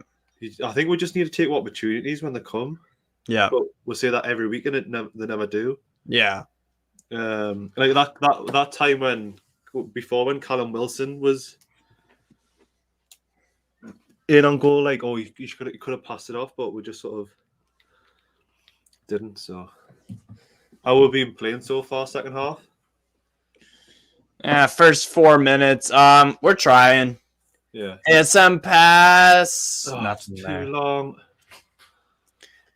Brandon says we are not that strong as we must have got thought going forward. Lack of creativity in the end product is very weak. Whether it is shot on goal or a good cross. Yeah, exactly. So what formation have we went to if we took Willock off?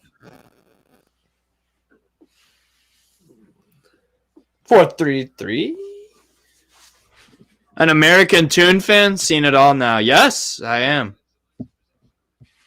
Absolutely. Here's Mahrez.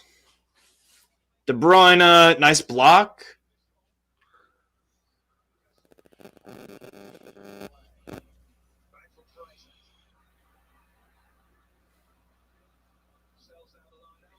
Lascelles actually did something all right for once, a block, and then tried to find Miggy, yeah, but it was offside.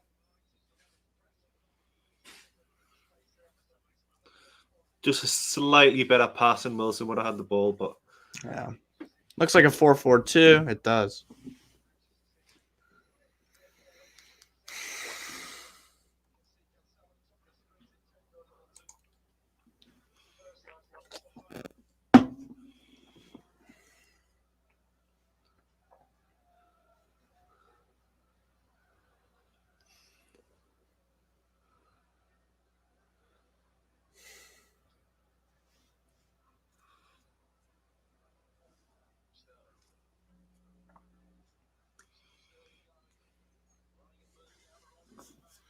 That's a great acronym, actually, for VAR. Virtually absent referees.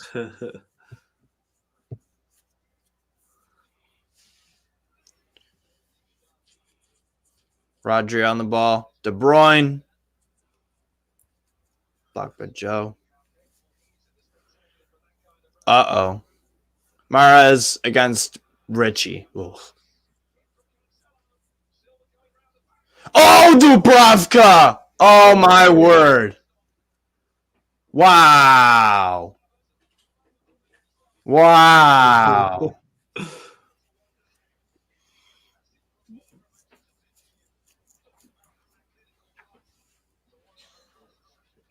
Dubravka's going to get definitely points for that on my score on the players. That is insane. You know what? If that's Marc-Andre ter Stegen for Barcelona, if it's him in goal, he actually is going to concede that because ter Stegen's been in poor form. So that's actually a very, very good save. Very strong hand. Wow. Wow.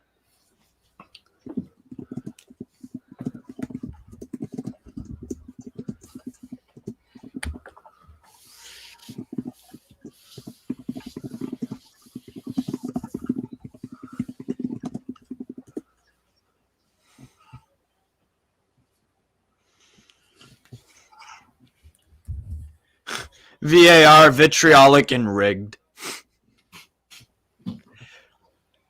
Brandon, been to Newcastle 2 weeks ago. Yeah, he went to 2 games this year. Lucky He's guy. been in more Premier League games than I have, and I live in the city. What's up, ads? Hey man, how you going, guys? Not too bad. What about you? Yeah, just trying to sit through this, you know. Where are you from, man? South Africa. Wow, nice. Do you live in South Africa, or are you I do live in South Africa, but in about 2 months' time, I'm moving to the United Kingdom. I'm moving to London. Nice. So I'm hoping to come and see a few games, but by that time, it might be in the Championship. Looking at this. What are you coming to what are you going to London for? Work? Yeah, the company I work for in South Africa is moving me to London, so I'm excited. My family's from the UK, so I have some family there, so it'll be nice to see them again. But how do you guys feel about? I mean, what you're seeing? Do you see any way back in this game, or do we just call this one off? No, I don't see a way back in the game. I'd love to be wrong. There's always hope, but it's the hope that kills you, isn't it? Yeah, exactly. Yeah. What a save by Dubravka, though. That was world class. That's a strong that's something that not a lot of keepers could do. You got to have very strong hands for that. Yeah. And that just proves, and that just kind of backs, my opinion up, and most of every Newcastle fan's opinion, that Dubravka should be starter, and that I don't think we need to upgrade a goalie right away. Yeah, that'll happen in the future. We'll worry about that, but for now, I think we've got our keeper. Yeah, no, it's the 10 in front of him that are the problem, to be honest. Yeah, hippie with the sarcasm. Come on, ref. City player down. Red card the whole Newcastle team. Yeah, exactly. To me, starting with the captain, for the last few seasons, we can't just say it's the last few games. I'd say for the last season and a half, the Cells has just not been good enough. I'm sorry. I know, Same with there's Clark. probably a lot of people. Yeah, I actually rate Clark higher than I rate the Cells. I just think if you're a centre back and the captain of the team is a centre back alongside you, you're going to look to him for leadership. You're going to look to him for guidance. You're going to look for him to be the better player and you to follow suit. But Lascelles is not. He's just not the. He's League One material at best. Mm-hmm. At the moment. Mm-hmm. I agree 100%, man.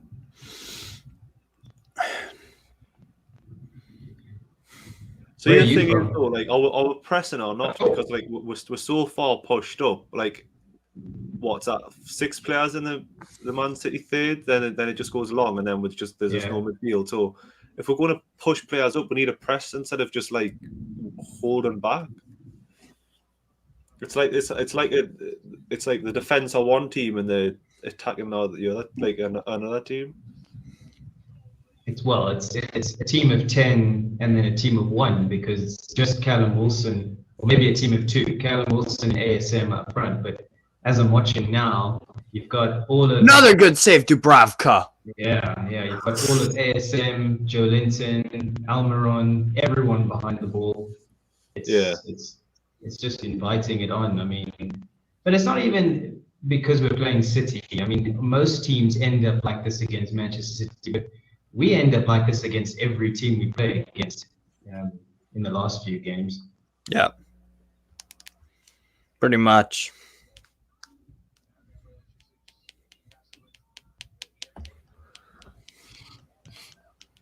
Stealing my text/line, Steve. Oh, piss off, Brandon.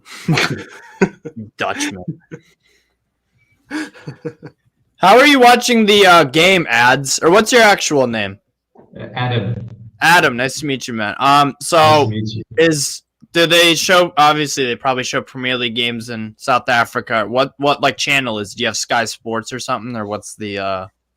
We have like the South African cable, I suppose. It's called DSTV, and we have about 10 or 20 sports channels as part of that digital channel package.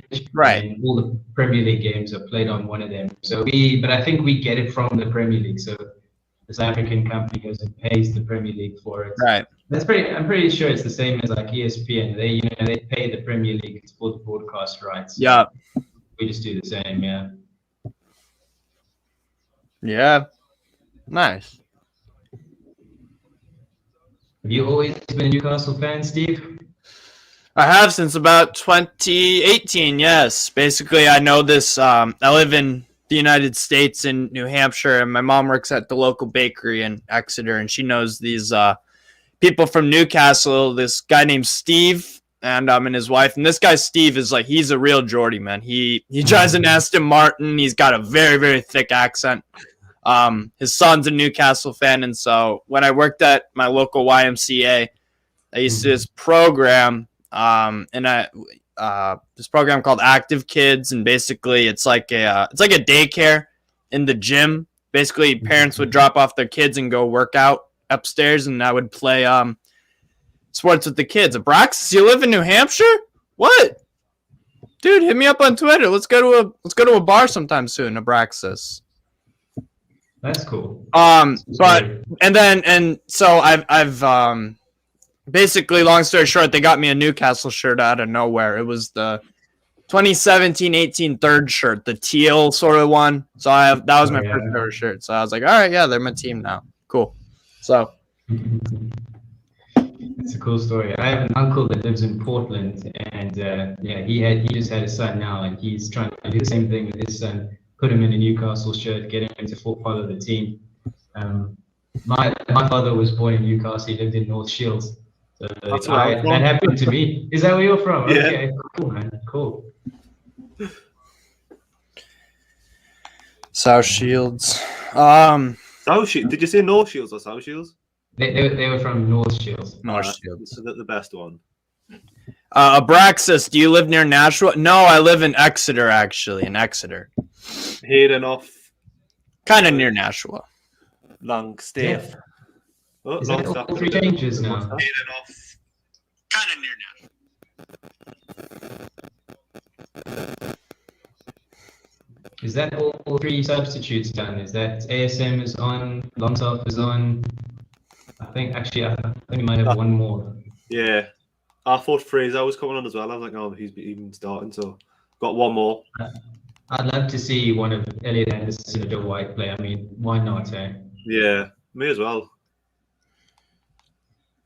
Not I'm able to do anything. surprised Joe White got a spot on the bench versus Dylan Stevenson. Dylan Stevenson's been scoring a lot of goals for the under 23, so I'm surprised he hasn't been given the call up. It'd be a good shout, like. But then when did the under threes last play? They had a game postponed because of COVID, so they missed a week of games, I think.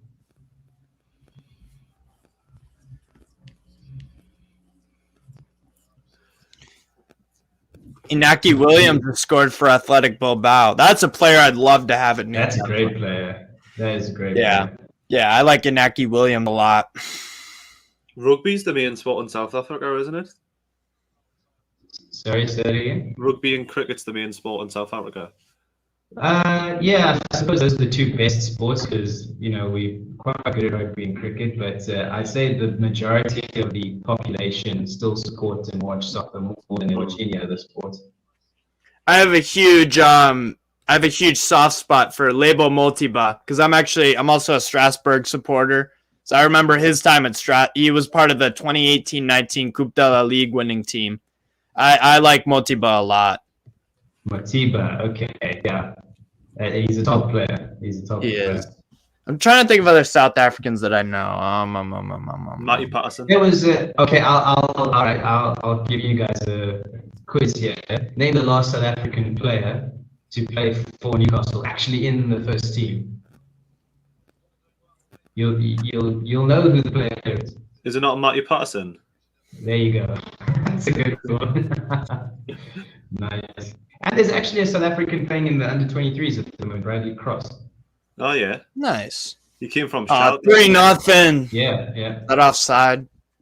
That was offside. Okay, good. Although VAR's checking.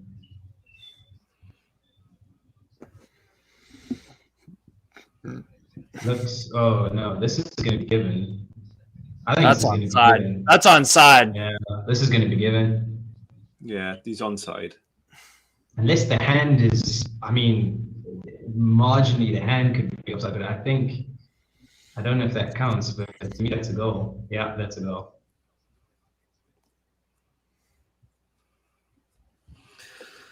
Yeah.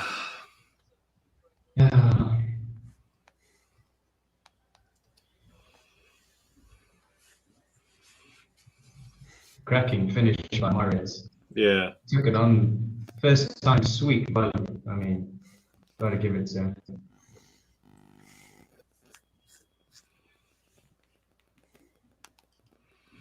So what's that now? 10 goals conceded in 3 games. Yeah. What's that take the goal difference to minus 19 or something like that?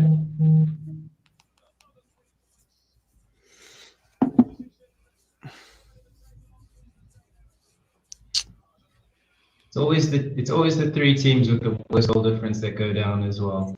Yep. It's always that. So I think we're second worst. Yeah. They can check that offside goal, but not the foul on Frazier. Yep, different. Yeah, I suppose. Hi, I'm Henry Cavill, the wait. Do you guys think the foul on Frazier was a pen? But you can't just come sliding out and wipe someone out, and it can't be some sort of foul. Do you know what I mean? Agreed. Hey, totally wiped out, but I think the ref was saying, had Fraser been more slightly in the direction of the ball in terms of where he fell, maybe he would have been given, but the ball was going one way, he was falling another. So that's it would be like why if a player didn't have the ball and then another player just went over and tackled him. Yeah. You know what I mean? Yeah, I suppose so. It's like FIFA when you just slide tackle someone off the ball just randomly.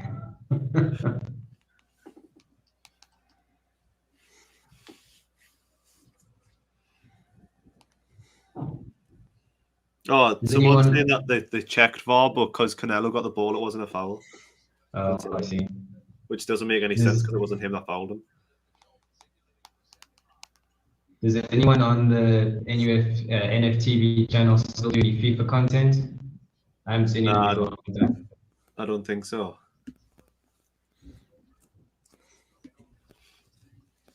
I think at some point, someone used to do it. I can't remember. I don't know if Lee did it at some point, but someone used to do some kind of FIFA content. Lee used to do Football Manager. Oh yeah. Beginning of last season. Was beginning middle of last season. Speaking of Football Manager, one thing I love doing is I either take a team like Gateshead, North Shields, South Shields. Oh, that's not close. I take one of them. I took West Auckland even once, or Life. I take one of them and try and do as well as I can in them up the leagues. It's always something fun to do.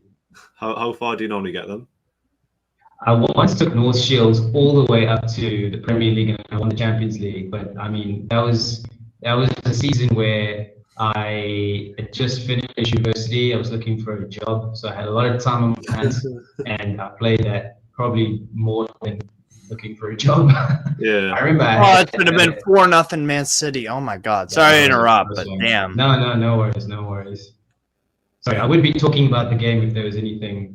I know, right? From our point of view, yeah. Good point from Brandon. Not always easy to be a Toon fan. True statement. The things we do to support this club. We as fans are so much better. Just need to cling on a bit longer. I have faith better times are ahead. Yeah, absolutely. Go on, Brandon. Good play by Maxi. Hey, I got a question. What's Joe Linton's best position? Sorry, before your question, I want to hear what you guys have to say. Right. Where is Joe Linton meant to play? he seems to be playing more as a centre mid at the moment. Yeah. I would probably say out on the wings. Yeah.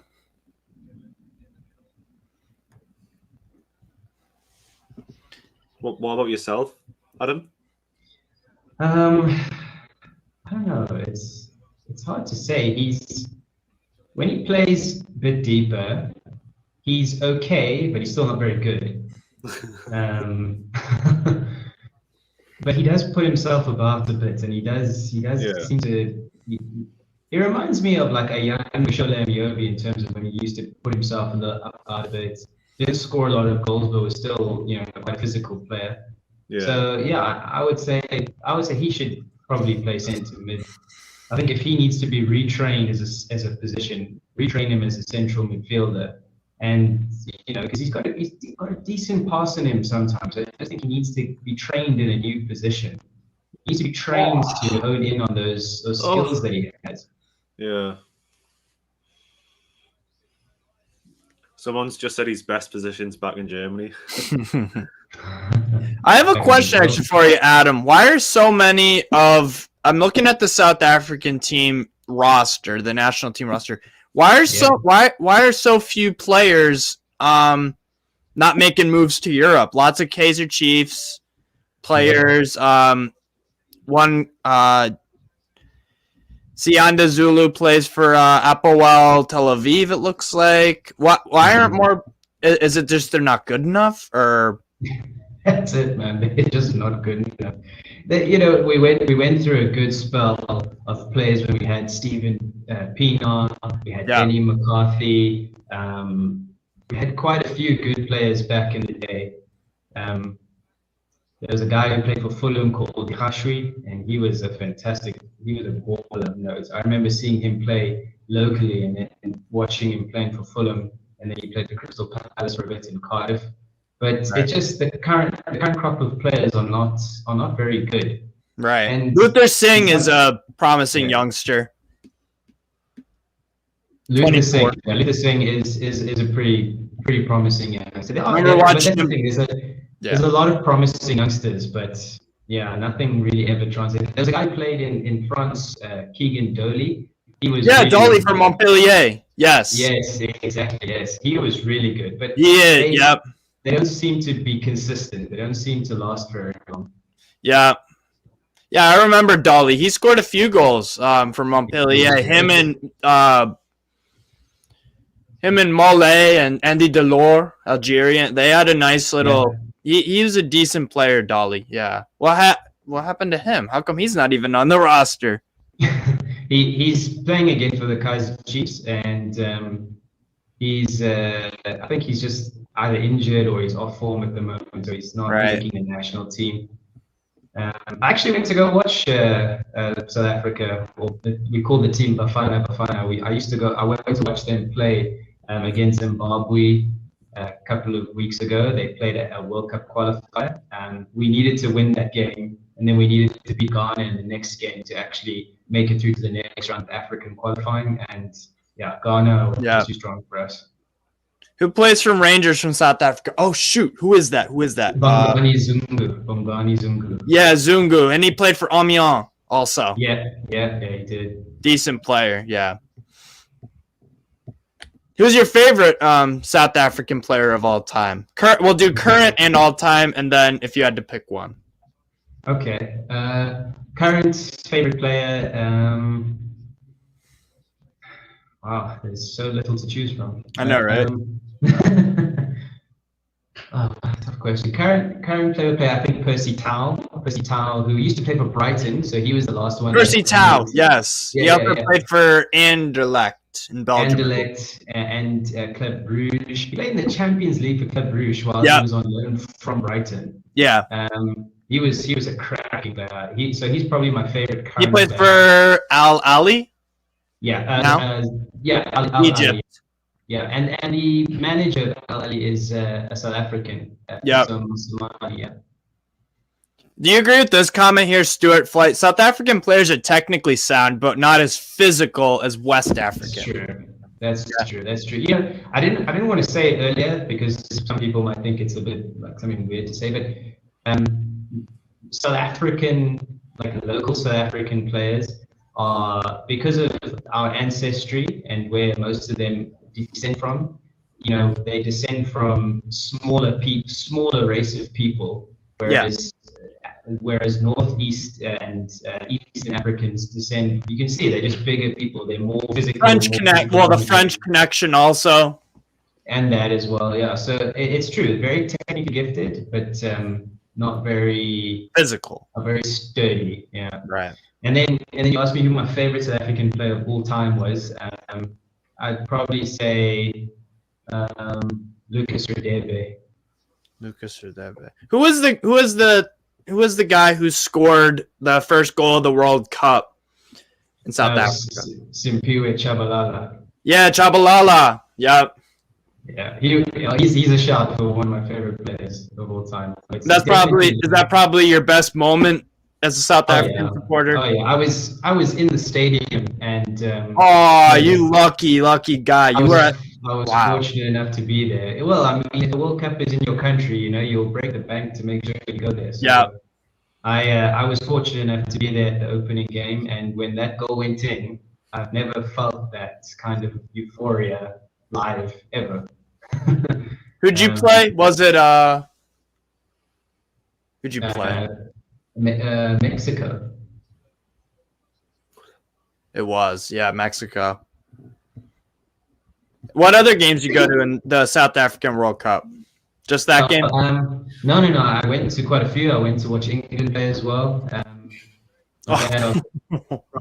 he had to go watch England. So, I live in Johannesburg, and we traveled to Cape Town to go watch England play in Algeria, and it finished in a 0-0 draw. And I was like, God, I traveled all this way just to watch that. It was horrible.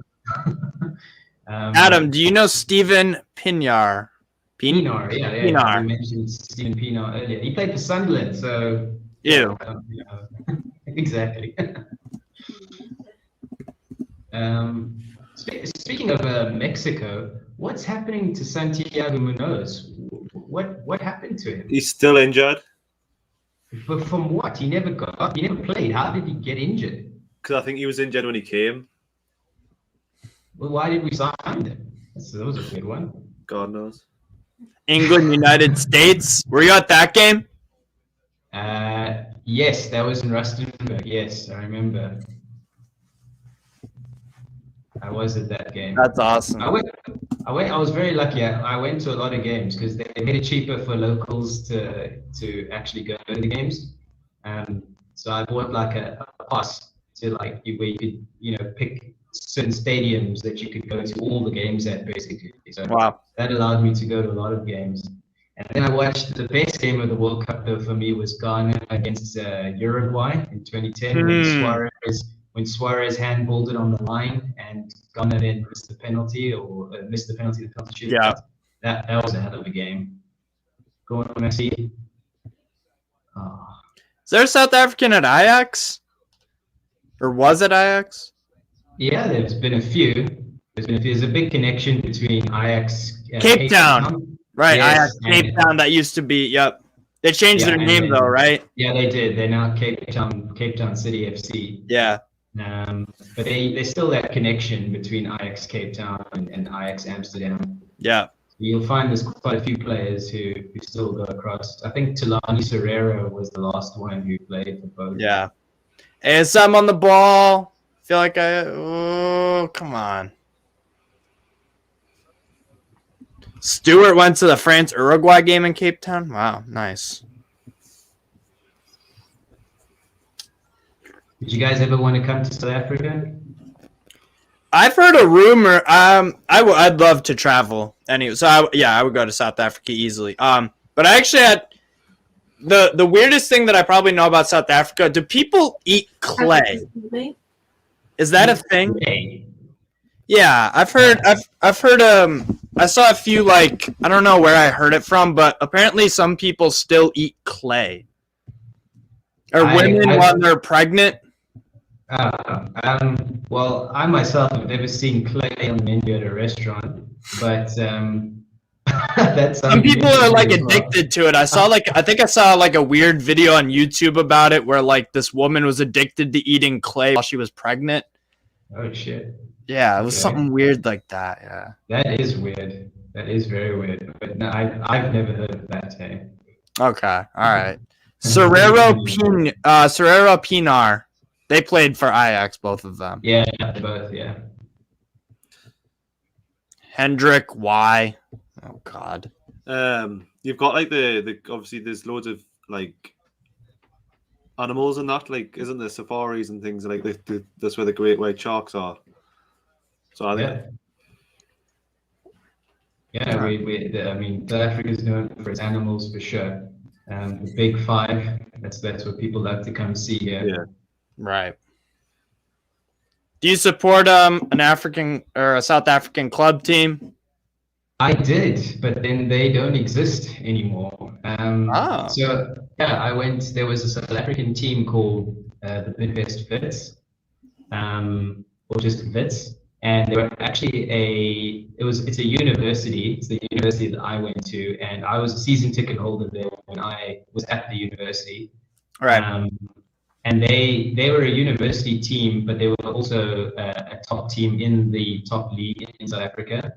Right. And then they got to 99 years of existence, and then they got bought out by another team, and then that team rebranded them. They basically tore the club. They changed the name, rebranded, changed the stadium, literally changed everything. So it was sad, but I used to support them, and since then I haven't actually found a new team locally to support. Yeah, fair enough. Matthew Patterson played for Wits actually, so I remember watching him play for Newcastle, and then he towards the end of his career he came back home to South Africa and he played for Wits, and it was actually cool to actually watch him play, knowing that he played for my team. All right. He used to play for Gateshead quite a bit, didn't he? He played for South Shields actually. Yeah. I think he did play for Gateshead, but I think he also played for South Shields. What to say about Edison? Yeah.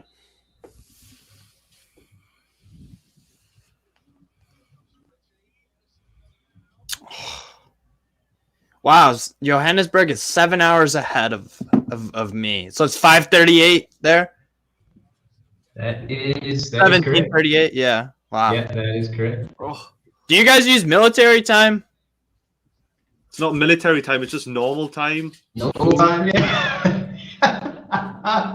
That's great. That is great. Yeah, we don't use normal time, yeah. Well, here in the U.S. and Canada, we do things differently. We have or the 24-hour time. Yeah, exactly. 24 o'clock. Where are you? I can't remember. You said, are you in the U.S. or Canada? U.S. in New Hampshire. Oh, okay, you said, yeah. So New Hampshire. What? No, I was gonna say I was meant to come to Canada to Toronto, but then with Omicron wasn't allowed to travel, and the world didn't want anything to do with South Africa, so Right. I was stuck here. Right. Let's see. New Hampshire. I have a friend who is Dartmouth in New Hampshire. Yes, University of Dartmouth. Very Yeah. it's like an Ivy League college. I had a friend who was actually a former professional footballer, and he got a scholarship to play and study at Dartmouth. Nice. So yeah, that's pretty cool. What? Soccer football or American football? Soccer football. He was a goalkeeper actually. Was he? He was a goalkeeper for Wits, and I went to school with him. And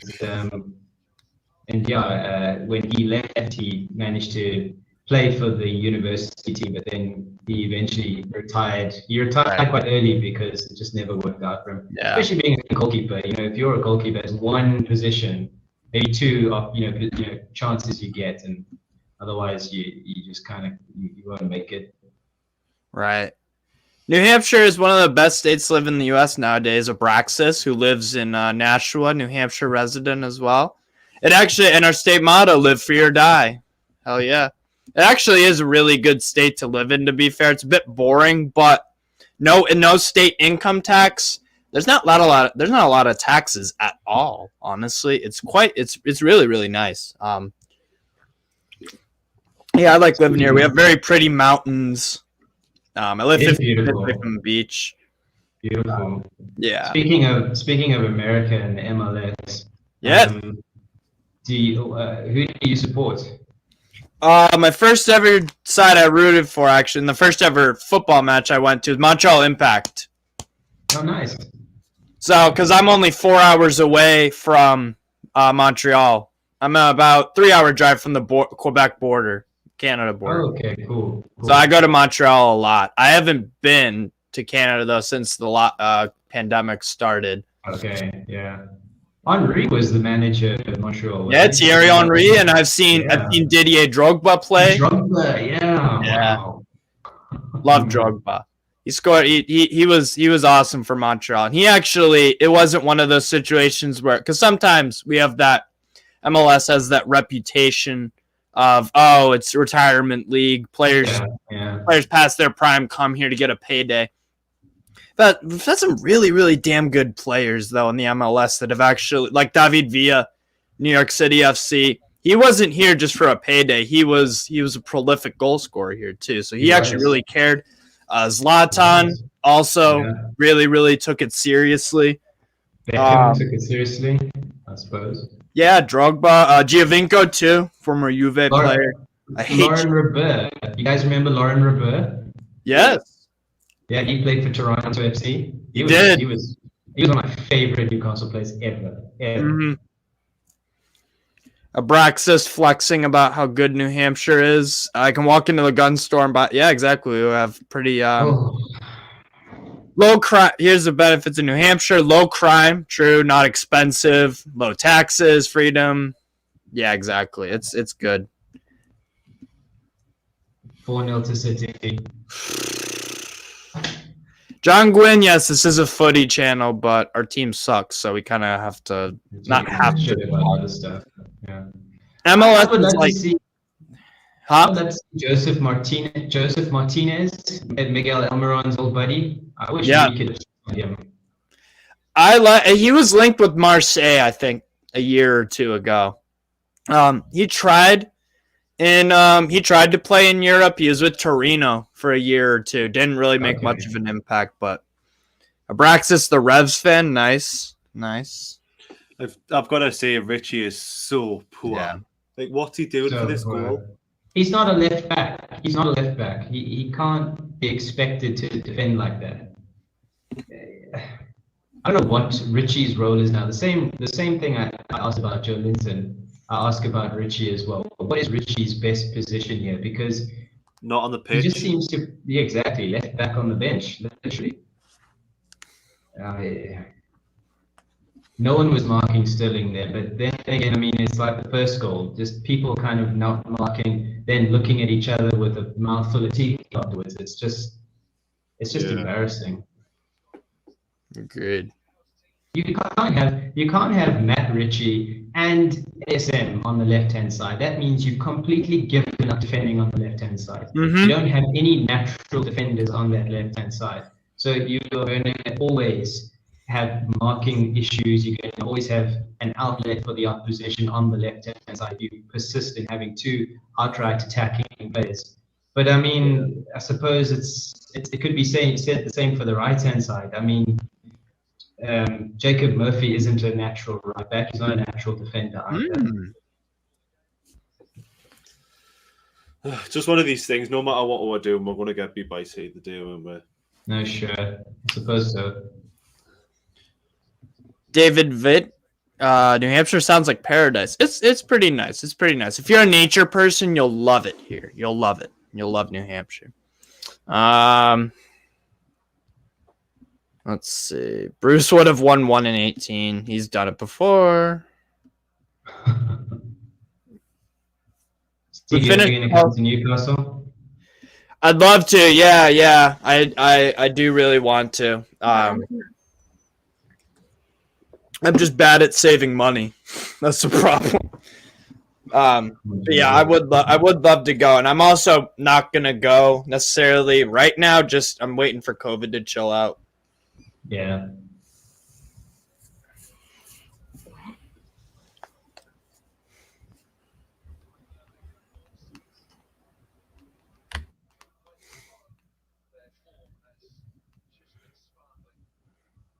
Amanda Staveley and her husband, at least they are still here and watching this.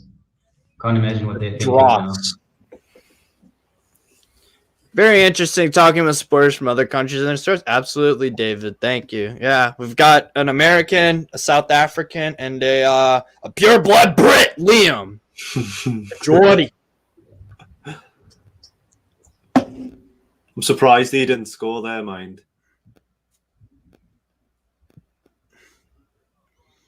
Interesting to see how Steve would cope with the real Geordie lasses. Haha. I don't need a girlfriend, Brandon. I have one. I'm good, bro. Oh, and Andy looks pretty damn miserable. What's going on, Andy? It's just the way I look, mate. Sorry. Yeah, it's all right. That's just what Newcastle fans look like most of the time, I think. Yeah, we're expecting the fourth, weren't we? I think Man City were probably thinking, looking at themselves, going, "Hang on, Leicester got 4, Liverpool got 4. Let's go and get another one." Oh.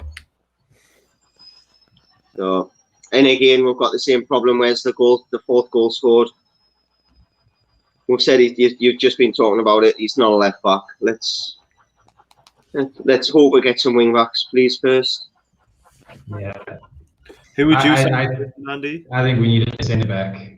We need someone to marshal this defense first and foremost, because Lascelles is just not going to do it. He just can't do it. He's proven now he's just not good enough. Yeah. Whole centre back, the whole way, as Liam said earlier, it's a championship back 5 in effect, really, isn't it?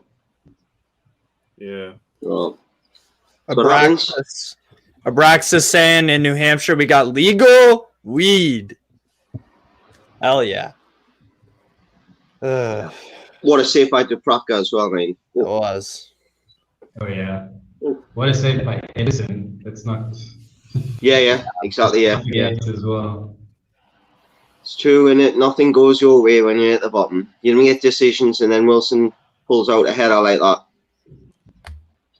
But Fraser just showed Wilson, ASM what to do. Stop fannying about and get the ball in the box, and that's what happens when you get the ball in the box. You get chances. We had men in the box as well, which is refreshing. I love it. At least War Flag still looks good, though. Yeah, it does. Yeah. Love the work it. they must put in, like, brilliant. Brilliant. It's good to see the Sports Direct notices all down, all the billboards down. Hope they've been kept for a bonfire next year. Yeah.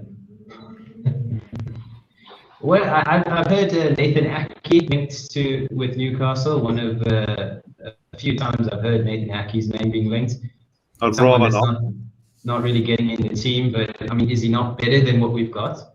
Yep, No, he is better. no, he's not like. I'm not a big fan of Nathan Ake personally. I'm with Liam on that one. He's only at Man City because he can pass the ball. He's not a good defender. He's just like a probably ever so slightly better Shaw. Mm. I didn't want someone that's just slightly better. You need someone that's a lot better. Yeah, Yeah, so good point. Good point. I think he's got better positional awareness than anyone else, but apart from maybe Fernandes. I think Fernandes is probably the best positional awareness out of all our centre backs. And then I would say Paul Dummett is probably better, but yeah. at this point, guys, I will take anyone. I'll take anyone. I'd love to get Maxence Lacroix from Wolfsburg. Really, really good young French defender. Or even John Brooks. John Brooks would be an upgrade on this team. American center back. Well, they should go and break the bank down. Tarkovsky, Connor Cody, Nathan Ake. Just buy, we've got the ability to buy all the, not the top tier of player, but the second tier of player. Let's go and get them. And if you make a team that is, filled with those type of players, it'll keep you up. It'll keep us in the division. Yeah. I just hope that January, I believe we just brought in this guy from Celtic who is going to be the head person when it comes to our transfers. And I'm hoping he'll be able to pull some magic out of the hat here because, to be honest, we need a miracle here, guys. I mean, we've got to look at it on a realistic point of view. Any player that we've approached that's even considering coming to it are going to be looking at us now and going, if you don't get anything from Everton and Southampton, then I'm not even going to contemplate it. We've got to get something from them 2 games.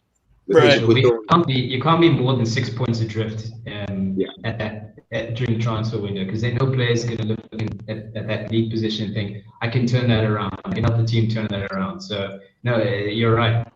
But, guys, I'm going to love and leave you. Thank you so much for chat. It was good to see you guys. Of course. Yeah, I'll talk to you later, man. Nice seeing you, Adam. Take care of yourself. Take care. That's the Christmas. Cheers. All right. Liam, are you on for scoring the players? Well, I'm game for whatever. All right, cool. All right.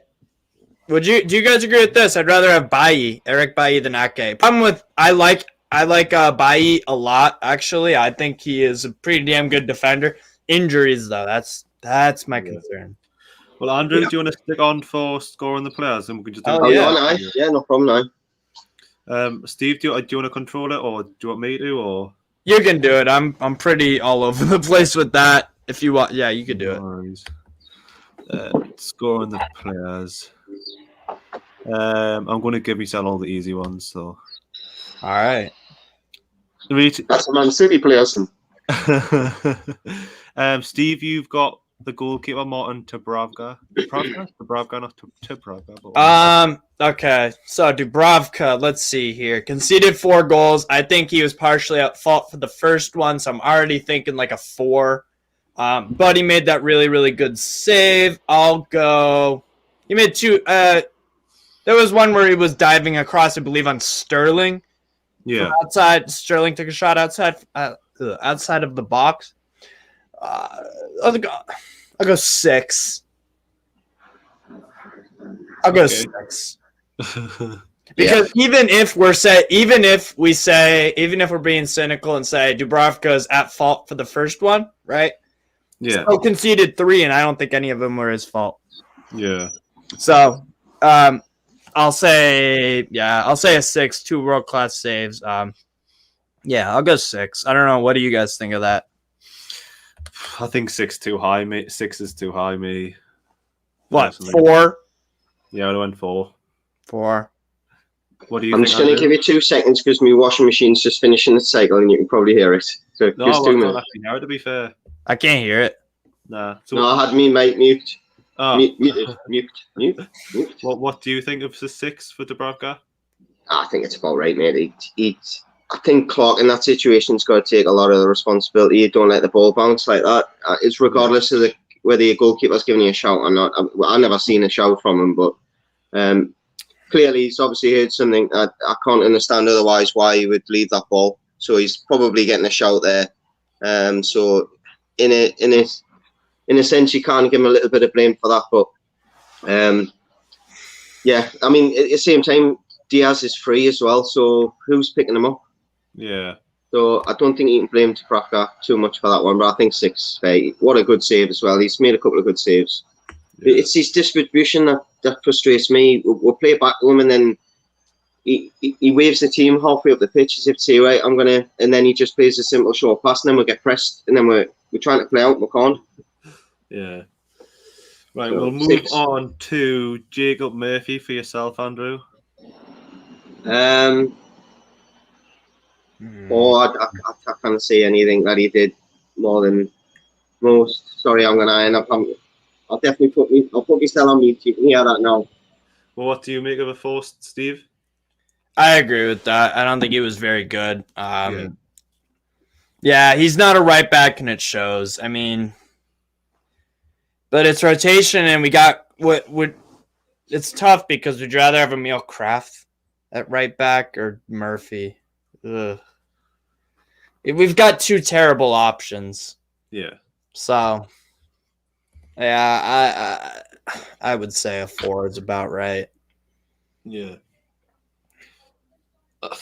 Right, so I'll do Kieran Clark next. You could arguably say he should never play for Newcastle again after getting sent off for Norwich, but he's probably had to play just purely for rotation.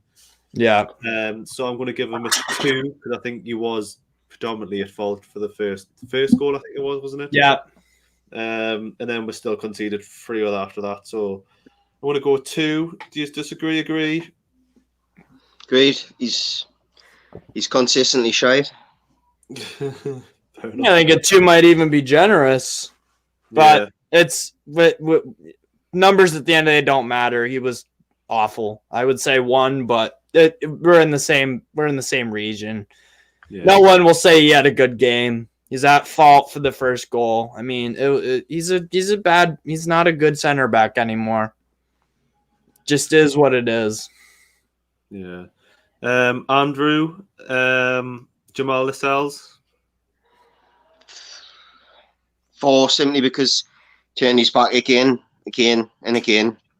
I'm probably being a little bit harsh because I'm thinking of other games as well where it's the same things with him.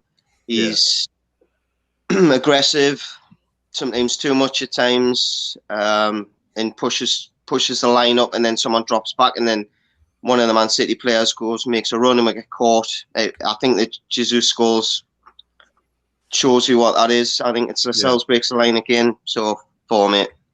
4. See, I think you've went too positive, me. I probably have, I'll be honest. I was too busy watching Man City at times, I'll be honest, and watching our defence. So people are saying that he shouldn't be club captain anymore, right? Who would you pick as captain? Or in a minute, Joelinton. Joelinton. As club captain? Why not? Honestly. Why not? Because he's showing the fight in the middle of the pitch. He's getting about. He's leading by example. We don't need people to lead by example. We need people to scream and shout at people when people aren't in position. Yeah, but being a captain isn't always about screaming and shouting. It's leading by example. You've got other players in the dressing room that's going to do the shouting and screaming, mate. You need more people to do what's required on the pitch. Is there a better player right now at Newcastle that is leading by example? Fraser did okay today, I'll be honest. We're not just looking at Joelinton's last 2 years and thinking, oh well, he's doing a lot better than what he was doing. But then if you compare his performance to what it should, like what other teams are like, then is it not just an average performance? It is. You're right. You bang on the lane, but he's bought in Eddie Howe. You can see he's listening in the training ground, and I think other players need to take suit and go, well, if he's getting improvements because he's listening, let's buy into it and let's try it. I'm not saying Eddie Howe's the answer. It's just he, for me, sets a... I've not watched him the last 6 weeks and been disappointed with his effort. And I think, as Newcastle fans are famous for, we can forgive a little bit of lack of quality. All ask is that you give you all. And that's exactly what he's doing, mate. Right. Captain, possibly I might be a little bit emotionally... but if it was me, he's one of the candidates. Right. We'll move on. We'll move on to our. We'll talk more Joe Linton when it comes up. Do you know what I mean? Yeah. That's only going to be in a couple of minutes. Steve, you can have the main left back or the main goal. The main. I don't even know how to phrase him. Matt Ritchie, take it away. One. Not left back, and it shows. He's it's just non-existent when ASM and Fraser are on the same left-hand side. It's just leaving that side for dead. Yeah. To be honest. Yeah, it's just disappointing, but it's more of the same, to be honest. I feel bad for the guy because he's not a left back, but he's made to play there. Same with Jacob Murphy. We have a back line of a left back that, of a left winger who's not, or a left midfielder who's not supposed to play left back. And then same thing with Jacob Murphy. He's not a right back. And then we have two shit center backs. That's why I said we'd lose this game 4-0. You have four players who are not part of a good defense. Yeah. Two bad center backs and two backs, right and left, that are out of position. I looked at the midfield at some point, I think it was the 74th minute, and our flat four was Saint-Maximin, Ryan Fraser, Joe Linton, and Almiron in midfield. On Longstaff as well, sorry. Yeah.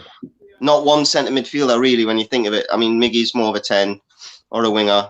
They were all either wingers or forwards, and Sean Longstaff. Yeah. Yeah. I'll take Isaac Hayden. It wasn't his greatest of games today, was it? But then you couldn't. No. I don't think anyone particularly had an unbelievable game. So I think I'm going to go with a 4. I may be being a little bit too harsh, but then we have just played Man City and got beat off them 4-0. So I don't know what you lads thinks of Hayden's performance today, but it wasn't pretty. Every time I see him, he never gives me anything to get off my seat about, or he works hard, but I just don't think he's good enough. He isn't. Yeah. I think he is.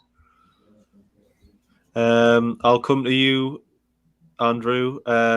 Joe Willock only had 45 minutes on the pitch. There was arguments when he came on, or ASM came on, saying you may as well have just started at ASM. I'll be honest, I didn't see a great deal of Willock in the game for reasons of watching the game and then the Ben. But again, he's better when we're in transition. Yeah.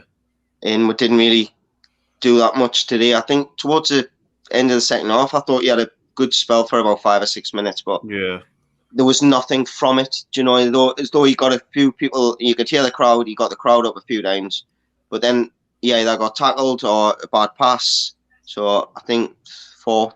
If you're going to give Hayden 4, I think I'll give Willock 4. Right, spot on. Do you agree, Steve? Yeah, I'm disappointed with Willock, and it just seems like a Kennedy 2.0 similar sort of scenario. I keep saying it week in, week out, because it's like we've got the guy for so much money.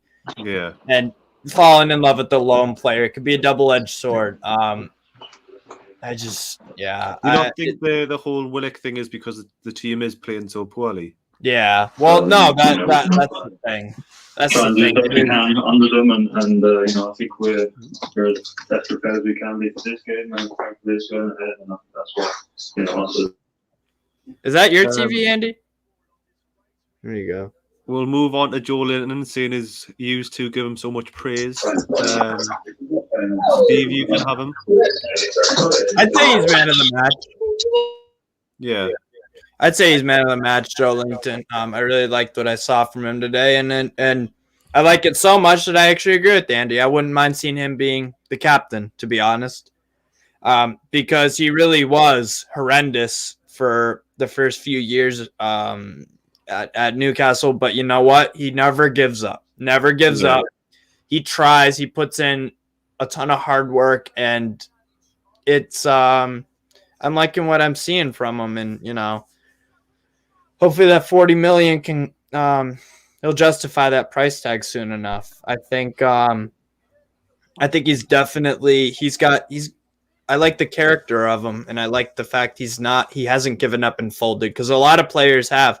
If you look at Coutinho, his fellow Brazilian at Barcelona, he's been in bad form for years and years now, and there's no way back for him at Barca, because he doesn't have that. He doesn't work as hard as the Joe Linton does. I'm not saying he's better than Coutinho, but I'm just giving an example of a player who hasn't shown the ability to bounce back yet after after some poor form.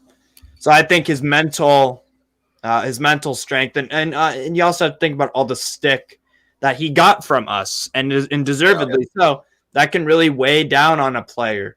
But he is trying his ever so damned hardest to turn things around and to justify why he's playing, and I think it shows a lot about his character, to be honest. So what score we're going with? Sorry. Yeah, 6. I think it's 6 for Joe Linton. Yeah. Okay. Sorry about that before. I was trying to get back in the kitchen, but the kids having a meltdown. So it's okay. It's okay. No worries, man. I'll let Andrew take Miggy. Work rate wise, I'd give him 7.5, but overall in the game, I think a 6. I think he offered something going forward, and he also held down defence. It's just his link-up play that he needs to improve, mate. Yeah. When we're playing Man City, in all honesty, probably the best team in Europe. So, I'll give him a 6. I don't think he did absolutely terribly. A 6 out of 10. Yeah. Okay. Trying to find where he is. That's simply because of his opponent. I think I've had an extra one on. So who would you where the hell are they? Who would you start in the next game? Would you start with Miggy in the next game? I'd start him next game personally. Yeah, I would. When's I'd that go. Tuesday? Yes, I believe so. I've not had a good look, if I'm honest, but yeah, I'd start him. I think we've got to start staying in games, and I think we're staying in games a little bit better. Obviously, today we were 1-0 down straight away, but that's got nothing to do with Miggy. It was just a defensive error. We stayed in the game in the first half with Man City, and I think he had quite a lot to do with that. Yeah. Steve, I'll give you Ryan Fraser. I thought there were some moments where he did okay trying to drive forward. I would say this is tough. Let me think here. I'll go for a 5.5. No. Let's say something like that. I don't think it was quite as good as Joe Linton, to be honest. Did a lot of sprints backwards, Fraser. Yeah. A lot. And again, it kind of, he's another guy where I like his mentality a lot. Because he hasn't, again, another transfer that he hasn't been, he started off his Newcastle career not very good at all, but slowly but surely it seems like he's picking up, and there is some character in this team. There is some character. I think. Just hope he stays fit. Huh? I just hope he stays fit for the teams that we should be beating. Because with him, he'll make a difference, I think. Sorry, mate, I didn't mean to interrupt you. You're good. No, but I think Fraser was pretty good. End product wasn't at tip-top shape, but none of the players had end product because we got no goals, and Joe Linton probably had our best chance of the game, where it was a few inches from the post on that shot from outside the box. So, but yeah, I would say Joe Linton. I agree with this comment right here. Joe Linton was our best player. Was up for everything. Dubravka made a couple of world-class saves. That sums it up. Right. Wilson? Yes, you can take Wilson, Andrew. 5.5, 6. Yeah, we'll give him a 6. I think if I give Miggy 6, we'll give him 6. He's so isolated at times, isn't he, mate? Yeah. And you can see how frustrated he gets at times as well. I think he does well sometimes not lose his head. Good header. Good header. You read what Ryan Fraser was going to do, and you can see how them two have worked with each other in the past. And so I was going back to before. I think Ryan Fraser could make a difference against the likes of Southampton, Everton, Crystal Palace when we play them again and whatnot. Let's just hope that we can keep him fit. I'd hate to think that we'll get to Tuesday and so he's pulled it. He's went in training, he's tired, and he's got to not play. We're going to need him, and it's so hard when you don't see him in the game for so long, and then he has moments to try and change in the game, and I think that's why giving him a 5 or below would be a bit harsh on him. All right. I'm probably being a little bit generous there to a lot of people, but I just think it's when you're playing against Man City, it's very easy for him to just lose interest. Yeah. Yeah, I agree. And honestly, he's probably going to start that Man United game. I would, personally. But I don't, regardless, I don't think we're getting any points out of that Man United game. That Everton game is gigantic.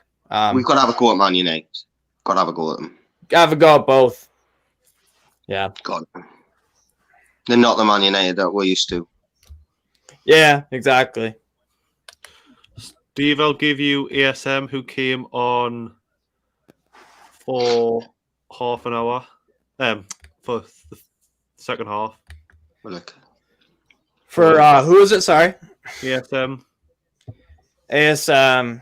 I didn't really notice him much. I really didn't. I don't know about you guys. He did get up the pitch at certain points. Yeah. But pass out wide for Ryan Fraser for the ball in, but Ederson. I remember, that ball that he tried that Ederson got up. I'll give him a 5. Yeah, I think 5 is about right. I agree. Yeah. And then, Andrew, you can have the final sub, which was Sean Longs. Was it Sean Longstaff? Was it? No, wasn't. Was it? Yeah, Longstaff. No, Hendrick was the last one. Oh, Hendrick was the last one. Yes. Longstaff was earlier. Yeah. So, what did you make of Longstaff's performance?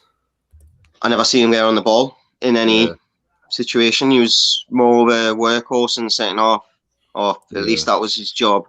I feel harsh because he's 2.5 as well. Mate, I can't give him any more than 3.5. I never seen anything from him really, just other than trying to track their runners, which didn't happen. So. Did you say 5.5? Sorry. Yeah, sorry, 3.5.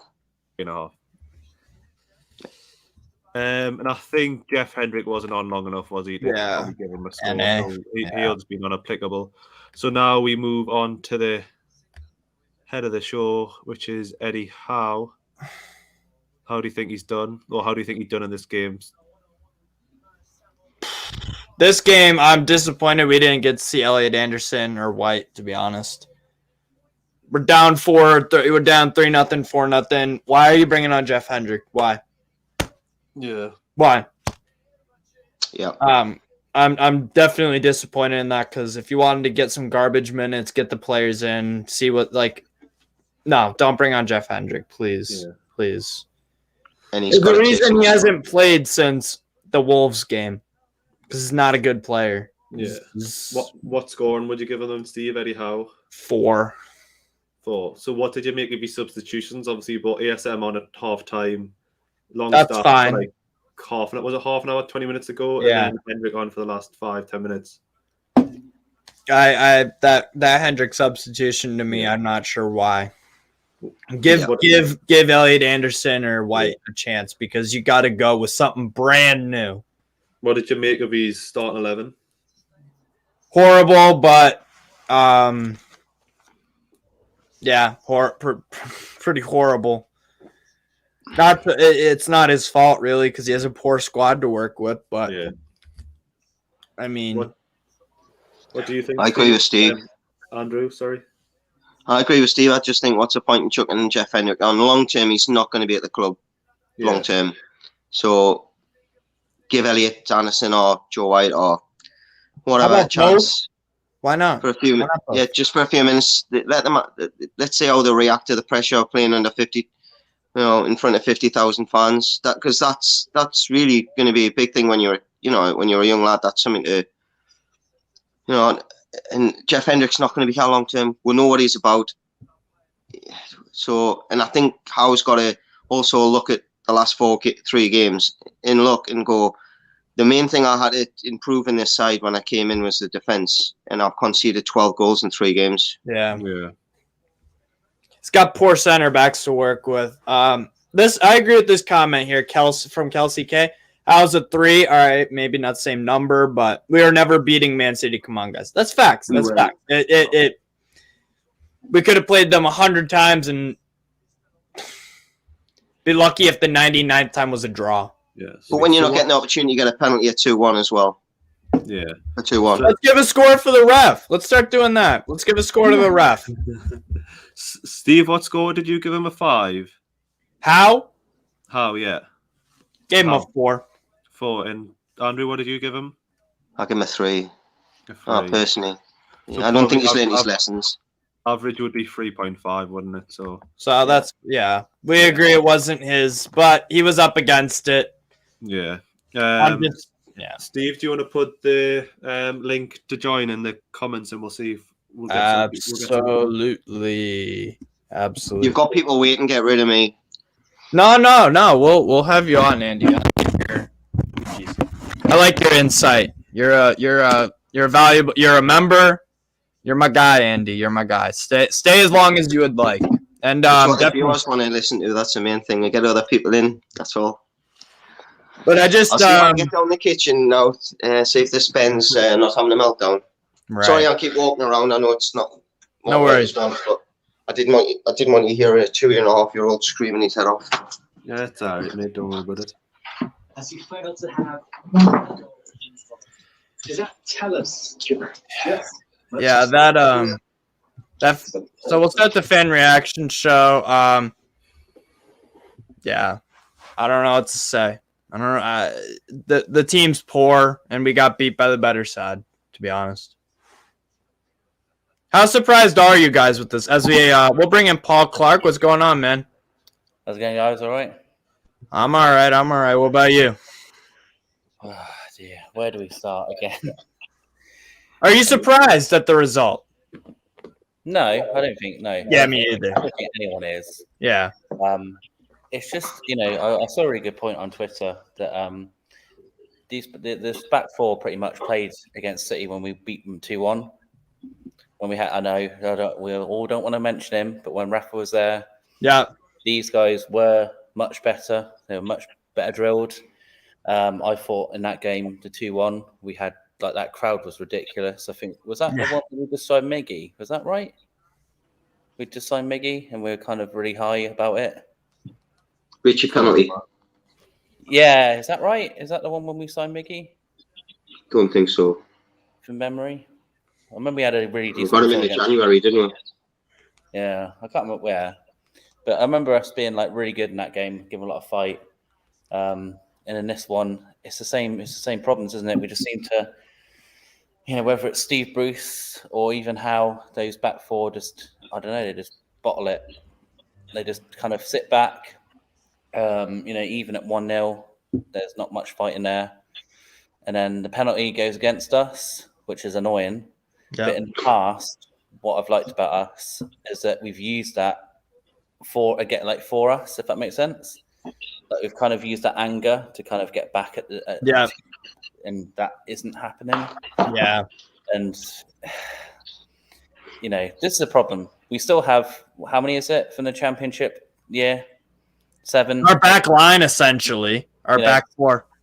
7-8 players that we're probably starting against the Red-Ins down there. Middlesbrough. Yeah. Exactly. And we were winning 6-0s and 5s and stuff, but Fulham still beat us, and some dodgy teams that were down there still gave us a bit of a game, even with Rafa in charge. So, January. Maybe if they call it off. Do you reckon they're going to call it off on Monday? Interestingly. It could be interesting. I don't know. Saturday, how many games is that? 6 that got called off. Tuchel's going mad because they didn't call off the Chelsea game and they've got a draw with. He said he had 4 goalkeepers on the bench. So Tuchel wasn't happy. And I think they're having a meeting on Monday, the Premier League, I think. So if they call it off, but are they going to, because they don't like us, so they're going to be like, oh, but that means the January transfer window is now the February transfer window. Yeah. You're laughing, they might do that. Yeah. Because didn't they change it last time in COVID? Did it get changed? No, I don't think they did. It's still January, I think. Yeah. But that would be the most Newcastle thing ever, wouldn't it? But I mean, you've got the problem that how are you going to get players in if they kind of fly into the country in the first place? So, Right. This whole weird thing with the Premier League teams, especially Tottenham and stuff, they're not going to sell to us. You know, Money talks. Yeah. I keep saying to people, remember, the whole reason why this takeover didn't initially happen all that time ago was because of what was it? It was in Saudi Arabia. Yes, that Saudi Arabia banned beIN Sports or whatever in the Qatar. And if that can go through because of some money, given the tension between those two countries is quite hostile, we could do business with Man City if we want. I wouldn't be surprised. It might take some convincing, but money, dude. I don't think Man City would care. I think I think they're a bit on our side. Like, we're the only 2 clubs that voted against the the partnership thing. And how teams like Everton and all that can do that with a straight face, and Leicester, when they've got their owners' companies on the stadiums, vote against it with a straight face and be like, I know, right? Newcastle can't have it. Yeah, we can. Even though we had, Mike Ashley got how many sports direct signs, and no one cared about him. Yeah. Because they knew that he wouldn't pocket all the money. Exactly. Question for you. The second goal, the Cancelo goal, am I being too harsh on the defenders all season on turning the backs, or do you see it as well? No, that goal was pathetic. I mean, Joao Cancelo is an incredible footballer. We know this. And you know what? It wasn't even he makes it look easy because it was. And it could have been dealt with before he even got near the defenders. Willock literally falls on his face. And I know it's a yellow card, but just bring him down. We need to be a bit more dirty in some ways. Just take that yellow card, because Man City did that a few times to us when they pulled like Joe back, and I think one of them got a yellow for Maxi at some point, because they're willing to take a yellow card because they know it's whatever, it's yellow because I've pulled him back. Yeah. Willock, I bet Howe was saying to him, just put him on the floor, mate.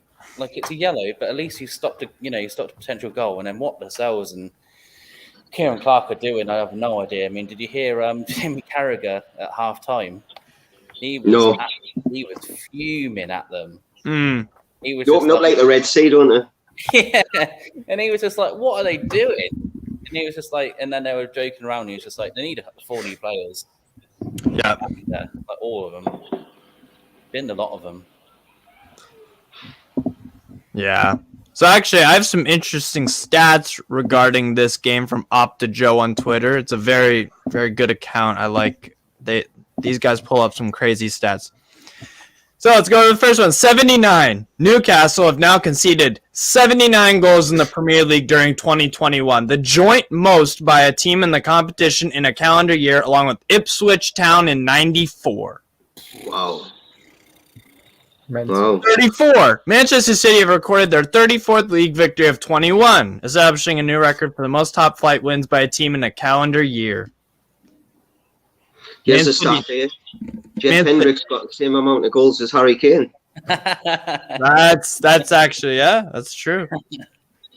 And so here's, Newcastle conceding a lot of goals. Here's Man City. Man City, 105. Man City have scored 105 goals in the Premier League in 2021. Their most in a single calendar year while playing in the top flight. Wow. And that breaks a 1929 to 2021. That's nearly in a 100-year about 91-year record. Wow. 92. Joao Cancelo, 10. has been involved. Joao Cancelo has been involved in 10 goals for Man City in all competitions. The first time a defender has reached double figures in a season for Pep Guardiola since Alaba in Bayern 2014. Crazy what he does with his wing backs, isn't it? Yeah. I mean, look at Kyle Walker. None of us thought. I mean, when he was at Tottenham, great wing back, but he's made him into a hell of a better player. What a difference! Yeah. You can just see that. I mean, if the Saudis want to go all out and be successful, once we get to a certain level, there's one name that they need to go and get, and that's Guardiola. You know, when we start competing, I'm not getting ahead of myself here. You know, he's guaranteed success with a little bit of money. Guaranteed success. Yeah, I agree. And then this one's a really bad one here. 10. Eddie Howe has lost 10 straight games against Manchester City. All 10 of them. The worst 100% losing record any manager has against a specific opponent in the competition's history. So, yeah, those are pretty damning. I'm really struggling to find any positivity, guys. I mean, 79 goals conceded in the Premier League in this calendar year. There's a lot of people been shouting on saying Steve Bruce was unbeaten against Liverpool last season. Yeah, and then we didn't do that badly against Man City when he was in charge. So we're having sort of a weakness out, mate. Until we can change the way we play and look good on the eye at times, but we're still going to sit here and have the same frustrations. We're making defensive mistakes and we're conceding goals. Till we stop doing that, we're on a one-way road to the Championship. We're capable of it, not just by buying, throwing money at it, by getting players to realise what they're doing wrong. Are they not reviewing videos and going, Are you captain of Newcastle? Yeah, you are. So do you not think walking towards the ball and taking it in the chest or the face would be better than turning your back? Yeah. Did any of you watch the All or Nothing when Mourinho was at Tottenham? Did any of you watch any of that? Yeah. And I know it's not, it's frowned upon how he goes about it sometimes, but I thought those meetings actually, it told a lot about the Tottenham players. Because I can't remember if he lost the ball once, and he was just like, mate, you've let your team down, let everyone down with one ball. And I think it was Eric, and he looked so depressed. But he was probably one of the better performers under Mourinho because he was constantly saying to him, like, you're losing the ball, you're doing this wrong, you're doing that wrong. I'm really fed up with you doing this wrong, and I will drop you. And you just, I'm so annoyed with you. And it was in front of all of the team, and they showing the video right behind them in a big widescreen. It's the way of the modern game. Some players can take it, some can't. Some fold when you criticise them. Look at Luke Shaw. Luke Shaw didn't, although he was unfair on Luke Shaw at times. I've got to say that, but someone else has come in, put the arm around him, and then he's, probably been criticising him at the same time, but probably not doing it in the media. That's the difference. You've got a problem with a player as a manager, surely taking them into your office and having a like what he did with Dele Alli on that documentary, having it out. Right. Or some of the things that Danny Rose expected as well were quite hilarious. And he's just like, "What? They're not in for me." I mean, that's not the first time Inter Milan would have picked up an English left back who was past his prime, Ashley Young. And Conte made it work. They won the title, so yeah. Yeah. And keep in mind, guys, we have the worst defense in the Premier League. So even though Leeds United have conceded, 11 in their past 2, guess what? We have still conceded 5 more goals than them. We have conceded 5 more goals than them. Yeah. Oh, my God. We're at 41 goals conceded. Leeds is 36. And then the next worst defense is Norwich. They've only conceded 34. That's worrying when you consider how bad Leeds were the other day. And I mean, they were 7-0 and then 4-1. And guess what? They still have to concede 5 to be level with us. That says it all, that all of our defenders and center backs can go. They can. We need upgrade, and that's what we need to do in the January transfer window. First and foremost, get it done January 2nd. Sign up center backs immediately. Dean Smith Because- has got Norwich a bit more defensively shored up. Yeah, under Dean Smith. Yeah, Yeah, because Favre, they were absolutely hemorrhaging goals right. under him, and we seem to. This is the thing with Howe when we were happy we got him, but the one thing everyone said, every fan was just like, when he was at Bournemouth, they played nice football, but they conceded a hell of a lot of goals. But the thing is about his time at Bournemouth, right? He was there for years and years. So he obviously, they were in what, League Two? Yeah. They were in League Two and facing relegation to the conference. Isn't that what it's called? Conference fifth? Yeah. So, and then he took over the team, and then in those previous, in the years to come, he made the squad his own. He is inheriting a poor squad right now. So if we give him a few years, and you never know, he could be the manager if we're, when all this money kicks in. My dog's going nuts. Oh my God. Great points, Steve. Exactly. This is not his team. This isn't his team. So it's going to be very important to see.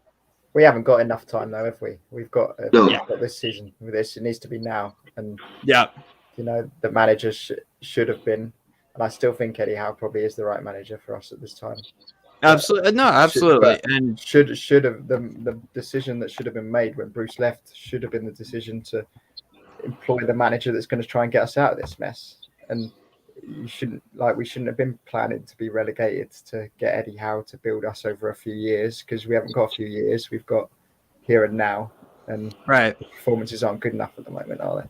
Yeah, and I'm not sure how Eddie Howe did. When did he take over at Bournemouth? Let's look it up here. He's not a miracle. Because I'm thinking that this probably was the same story because Bournemouth was struggling in League Two. I think 2014. I think he took over when they were in 2007. I think he took over Bournemouth. Yeah. Then he went to Burnley. Then he went back. Yeah. So he obviously started out with a poor team, and he found bargains. He got. What? It was Callum Wilson, the Arsenal keeper. I don't know what his name's alluded. Ramsdale. Got him, and he got who else did he buy? Okay. He's gotten a bunch of quality players that were part of that Bournemouth team for a few years in the Premier League that were about 13 million. So he can find very good bargains. Richie was good. Yeah, exactly. That's when Richie was. Yeah. And people give him a hard time about Ibe and that striker. I can't remember his name now. Josh King? Solanke, yeah. Dominic, at the time when they were both bought, they were still being talked about quite highly. When he bought Ibe in particular, he was like going to be the next big, from Liverpool, yeah. So it's not. It happens sometimes. That might happen with Willock. I'm not saying he's on the same hype train level as Ibe or Solanke, but sometimes not all young players develop into world-class players, and that's not the manager's fault. He thought the player was damn good, and it just didn't work out. It happens. Every manager has transfers that they made, it didn't live up to expectations. It happens. Every single manager has that. Everybody. Yeah. Jemba. Even Sir Alex Ferguson bought bad players. Yep, Sir Alex Ferguson bought players. There's not a manager where everything he touches turns to gold. There's certainly managers where that rarely happens, but it happens. Not everyone can be Billy Big Time. Some young players don't have the right attitude, or they couldn't take the transition up from a U18 to U23s to Premier League, or just top flight in general in a top 5 league. It happens. It's okay. Well, you get people like Aubameyang who seem to be like contract players. Yeah. When that sort of fishhook with the contract was looming over him, he seemed to have this great half a season, and then Arsenal obviously were like, well, we better pay over the odds for him. Right. And he's training by himself now. Yep, exactly. He scored the FA Cup winner against Chelsea. Yeah, he was one time. Yeah, it happens. Manveer Singh. Why does no one mention Ederson's tackle on Fraser? Well, because number one, it's a pretty short conversation to be had. It was a foul. The ref's an ass. I don't know what else to say. We did VAR earlier as well, I believe. because the player got the ball. That's why they didn't give it. And it's just like, we only got the ball because the goalkeeper took Fraser out. Maybe, you know what? No, guys, maybe we didn't check out. Maybe the Premier League updated the rule book and you can tackle players if they're not near the ball. Maybe, maybe we should look it up because maybe we are in the wrong, actually. Because, these guys, I don't know. The other problem is, if you keep mentioning it as well, you can't justify it. There's no way of articulating how that is not getting looked at by VAR properly. There are people who don't watch football that would be like, wait, you can't do that, right? Even my wife. Yeah, exactly. My mother could have been watching the game and been like, what? People who don't watch the game and don't know the rules, but they do know that if you get nowhere near and you just slide into a player, you can't do that. Anywhere else on the pitch, it's a foul. It's a foul. Yeah. So yeah, that's why we aren't talking about it. Huh? The more we think about it, the more that you just can't justify articulating it, like saying why we're not speaking about it, because we mentioned it earlier on the show. How are you supposed to look at it and go, well, the ref might have seen this, the ref might have seen that, his view might have been obstructed or this. There's nothing there. The ref's looking at it. He sees the keeper come out. He's out of control. He's sliding. And his brain just turned off. His brain just turned off, or he went blind or something for a few seconds. I thought as well, sorry guys, for a few decisions today, he was very far away from the action when he made those calls as well. When he made that call on Ryan Fraser, who was near the halfway line, you need to get closer to play if you're making those sort of decisions. Like he was so far away from some of the decisions that didn't go our way today that I thought, how can you? It's almost a 50-50 guess at this point. Like how can you, if you can't tell me that you can see it from how far away from play you are. And VAR was very short. Yeah. Time they took. Interestingly, Jesus went down with a head injury and we stopped the game like that. Yeah. Absolutely. That's why I don't want to hear the Premier League talking about, we care about concussions so much. Because guess what? No, you don't care if it's Newcastle. It has to be head trauma and head injuries. That's something that has really emerged in the past probably 10 years. Where they're allegedly trying. Do it every damn time. Do it every time. No consistency. There's no consistency. In my job outside of Newcastle, I'm a trainer for people in healthcare, so I train people on CPR, but also I also train people on dementia. Yeah, we've done a lot of research with the NHS that I work for about like heading the ball and dementia. And we've supported people who are ex-footballers, not all massively famous or whatever, but they have experience playing at a decent level, sure. And back a bit before when players were less protected than they are now. The chaps will talk to you about how they're heading the ball and then they get a foot in their back of the head and then they're playing on for the rest of the game with blood pouring out the head and and then now they don't then they kind of think, did I play for Wolves or did I play for Blackburn, Paul? Can you on Wikipedia? I can't remember, mate. Right. Yeah, it's serious, and honestly, I just want consistency. And honestly, I would be this because this is more than just my team didn't get a penalty or my team. Look, I don't want Salah getting head injuries. I don't want no one to get head injuries. Because that's more than just the game. Like, same thing with NFL here in the United States, like head injuries. I don't want guys getting head injury. No one wants that. I saw an NFL game on Thursday. This guy hit the back of his head, and after the play, he was lying on the ground, literally, and his hands were like this, and he was just limp. Yeah. Yeah. Like, this is serious. This is... And the other thing is, too, is your head. It's not just about your head. Your head connects to your spine. Yeah. Spinal injuries, that is, again, this is life or death stuff. And that's why I'm so mad, because I don't even care if it was a goal-scoring situation or not. Someone's got a head injury, you stop the game. Especially when you've got Edison coming out with his knees and Wilson's back, and then he gets a foul against him. Not saying it was a foul on Wilson. That's how goalkeepers have behaved for years. Right. They come out with the knees leading, both knees straight in Wilson's back. I mean, on another day, if Wilson's jumping towards him, you're looking at a slip disc. You're looking at six weeks. You know, for me, in the box, the two protected for the defensive side. It's got to be a case of, I mean, that one, when you look at the four extremes, Maddison looks for a foul, gets a penalty. Yeah. Yes, okay, Lascelles' leg's there, but it's a touch on his foot. And then Fraser's wiped out. I remember Sean Longstaff getting literally like kicked in the head. Yeah, They were like, no, that's not a foul. Come on, play on.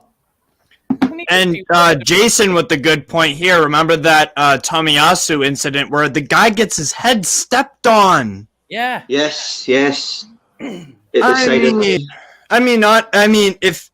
his head, you're wearing studs on your boots.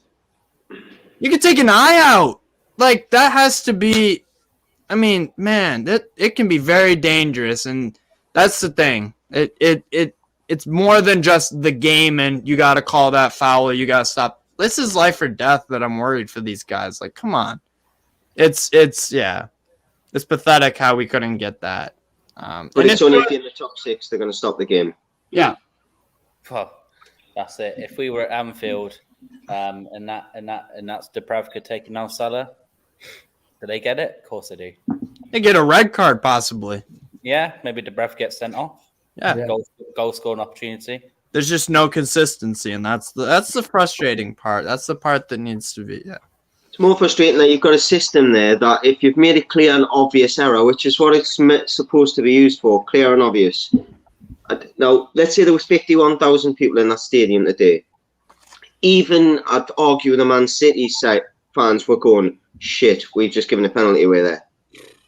Surely, 80% of them, if they're an honest fan, they're going to say, well, that's a penalty.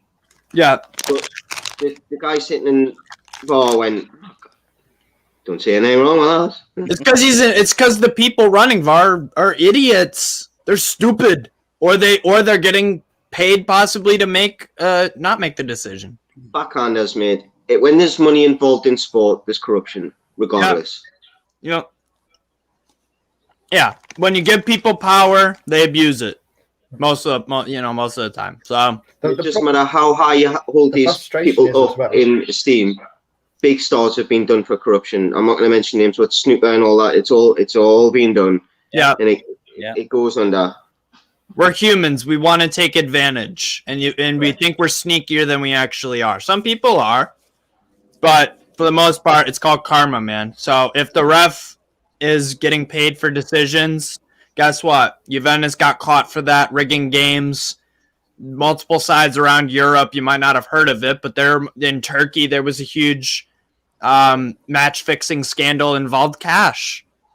And Turkey is nowhere near as profitable on a global scale as the Premier League is. No league is. And what was that one? I don't know if you remember it. I can't remember if it was South America or what. And it was absolutely calamitous where the clip was on Twitter. Yeah. And the guy went around about 4 people, tried to shoot and missed.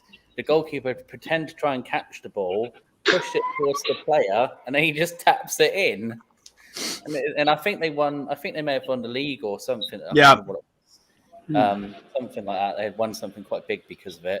And it was just so obvious that it was all paid for. Yeah. Can I just be clear as well? It's not just this decision what I'm saying it for. It's been going on for months and months and months. Oh, yeah. We saw it on Thursday, too. Yeah. So. Yeah. I think the go ahead, James. Sorry, guys. They're definitely starting to look at us and think Newcastle are down already. The decisions that could be controversial, let's just not make those decisions controversial. Let's just send it the way that, because, I think in the eyes of a lot of fans, we're already down and out. So it's not as controversial if it doesn't go our way. Right. they're just not going to get as much of a backlash from us as they are for the rest of the Premier League. If we don't make the top six, today was about making the top six exciting, right? And if Newcastle win today or draw or anything that doesn't go Man City's way and makes them top of the league, then the top six become much less exciting going forwards over the Christmas period. Yeah, Chelsea dropped points today. There's much more of a fight up the top, but for us, it's almost seen as like we're at the bottom. Those decisions that are blatant and obvious, like Fraser's one, like potentially Maddison's one last week or so. Those decisions just seem to like always go out of our favour at this time of year, and especially around the Christmas period, it always seems to not go our way. And they're not just cheating the players; they're cheating the people that's paying £800 a year to go and watch it. It's it's winter. There's going to be people out there freezing the knackers off, sitting watching that, and then they've got to put up with that.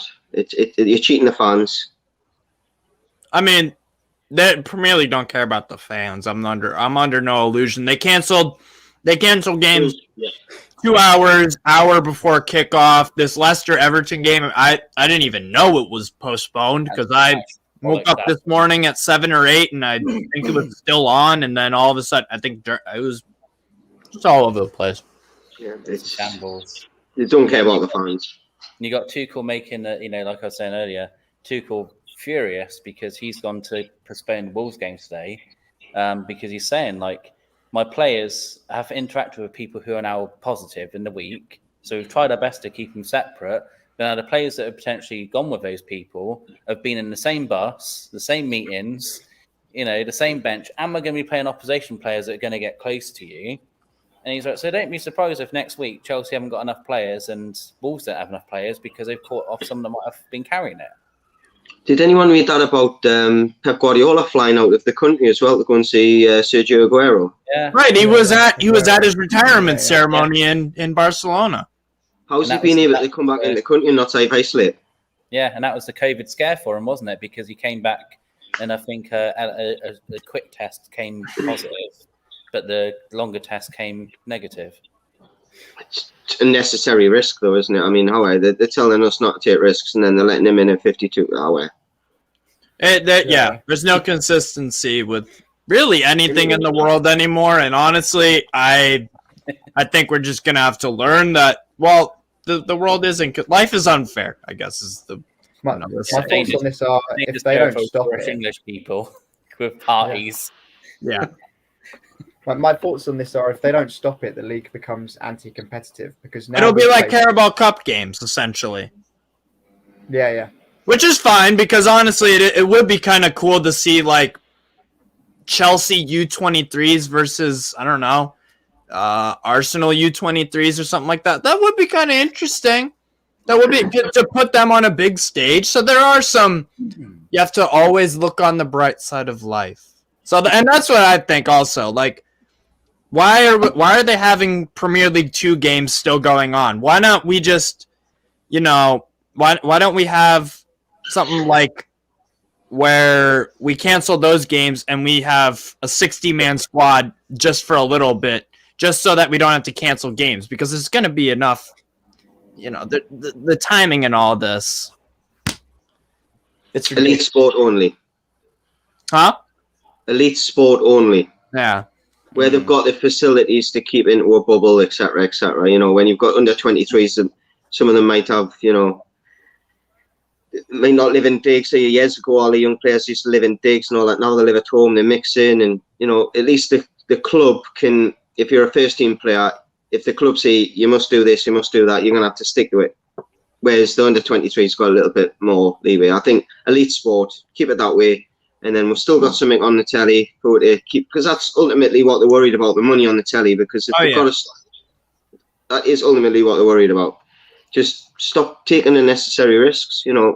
Half the crowd if you've got to. I'd rather have half a crowd than no crowd at all at games and not having a game on. I hate going through the no crowd thing. It just makes the games it feels wrong, and it just like.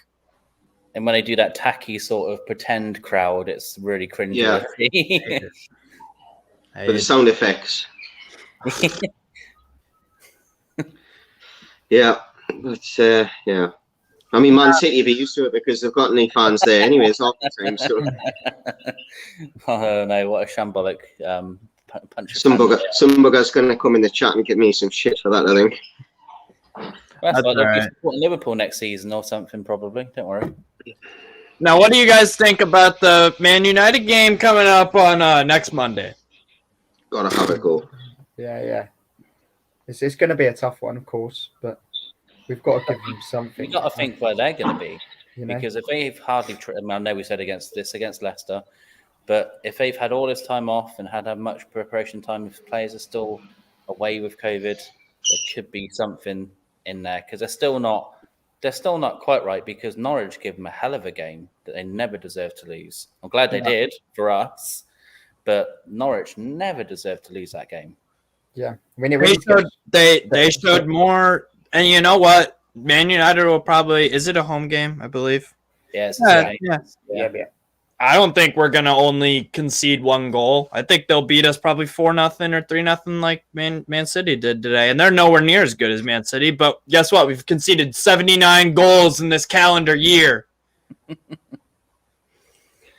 We have 2 more. So think about this. We have 2 more games. We already have tied the record with Ipswich of 94 for most goals conceded in a calendar year. We still have 2 more games to go.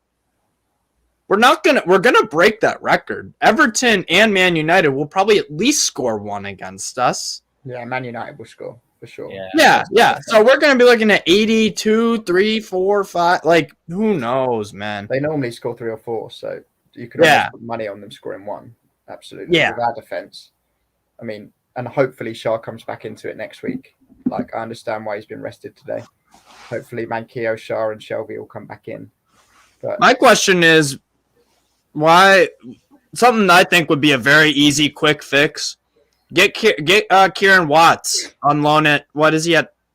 Wigan. Is this Callum Watts? Kellen, sorry, not Kieran. Yeah, Kellen Watts. He's on loan at Wigan, I believe, right? Yeah. Why the hell is he? Why the hell did he get on loan? That was my first question going into the season. Why are you loaning him out? We need new center backs. Give him a chance. Yeah. I would say terminate the loan and bring him back ASAP in January because you can do that. It's our player. You might have to pay a fee to Wigan. They probably need money. They always do. Yeah. And we have a bunch of money. Huh?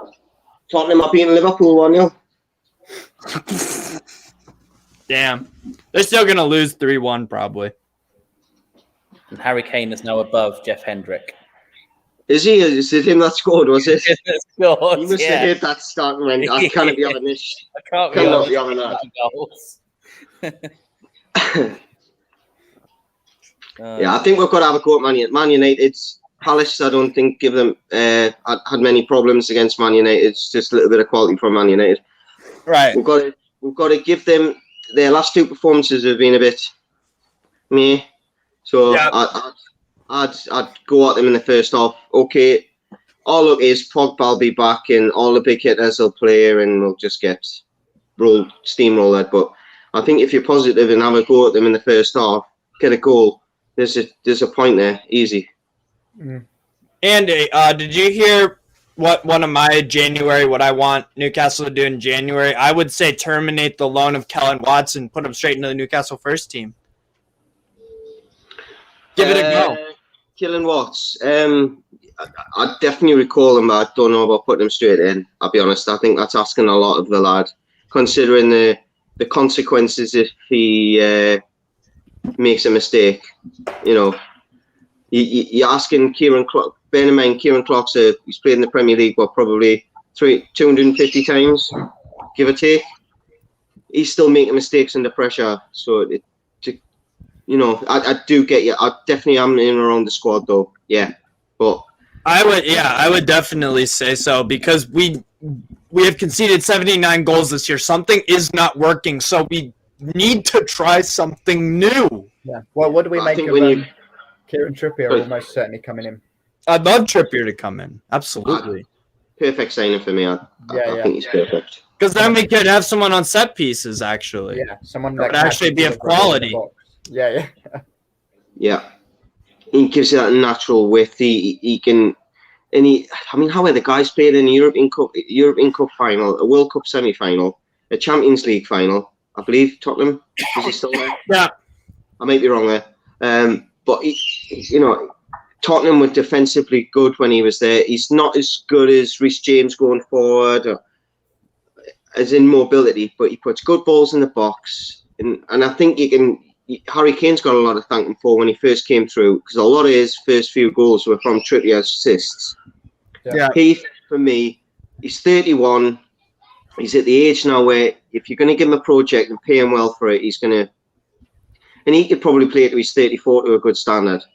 Right. He's going to be right back for us for a good few years if we'll get him. And I honestly think a lot of players will look up to him, and we might be able to attract a few if we get him as well. Right. It's a bit of one of those signings, isn't it, as well? It's like, other players will go, well, hey, he joined. And maybe there is if he's joined, maybe there is something going on there. Yeah, the Lingards of the world, invest the into. Ross Barkleys. Yeah. Right. Dele Alli. Yeah. I'm not, just they played together at Tottenham. Because if the bottom lot stays as it is, if we get on even half a run, we're out of it. Yeah. With like 2 or 3 wins. Yeah. That's the way you think about it. If we're still within 3 points after December. Yeah.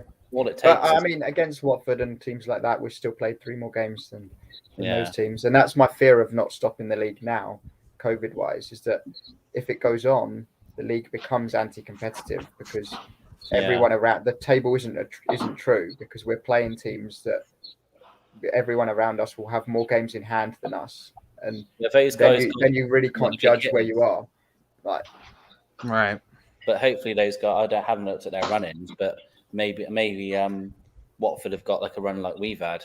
Oh, it's got to be worse than that. It's got to be worse than ours. Come on, like after we get out of this mess of the Christmas period, our running's got to be better than everyone else's. It has to be. Mathematically, it's got to be. Surely, we can't carry on playing everyone. What's our last game of the season? I can't remember now. Who is it? Is it Everton? Our last game. If we had to go somewhere and get a result. Yeah, Everton. Twisty cut my arse. Actually, I've been looking at our fixture list. I actually think here. So Kellen Watts. Let's see here. We play the bottom 7, right? What? We play the bottom 7 after from. And we have an FA Cup game against Cambridge. So here's the thing, right? January 2nd. So let's say we terminate the loan of Watts, and we're playing Southampton. And then we have Cambridge. I think what we could, if I were in charge of Newcastle, and if I was Eddie Howe at the same time somehow.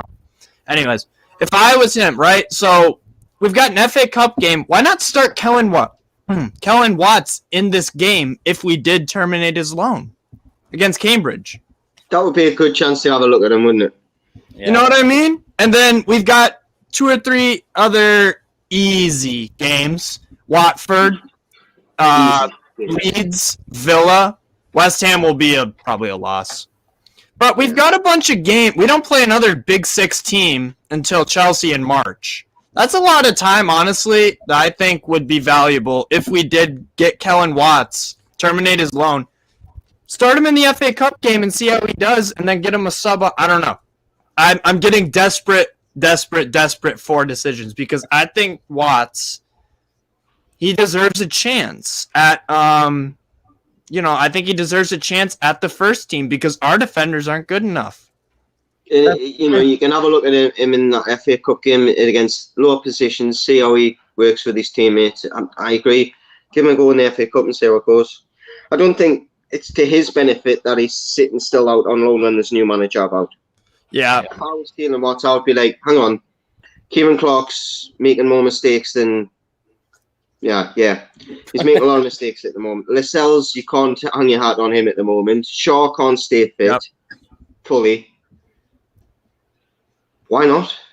That's what I'm saying. What do we have to lose? And also, if we do get Kellen Watts, if we terminate the loan and he's part of our first team and we get relegated, he's a young player. He's 21, I think, 22.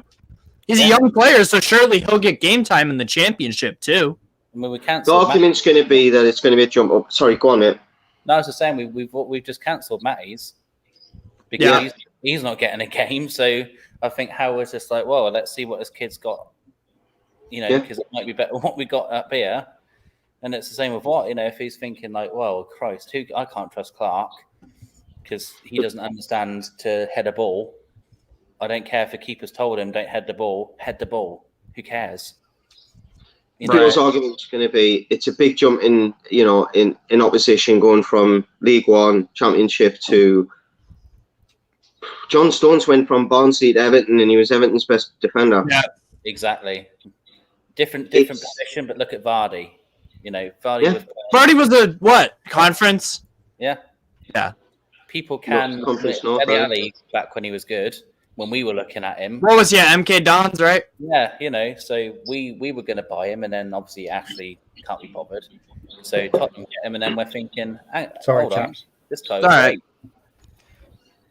Here's what I'll finally say about the whole Kellen Watts idea. We have nothing to lose if we recall him, except maybe, I don't know, 300,000 pounds, whatever. We've got billions. We have nothing to lose in terms of, Literally billions. Yeah.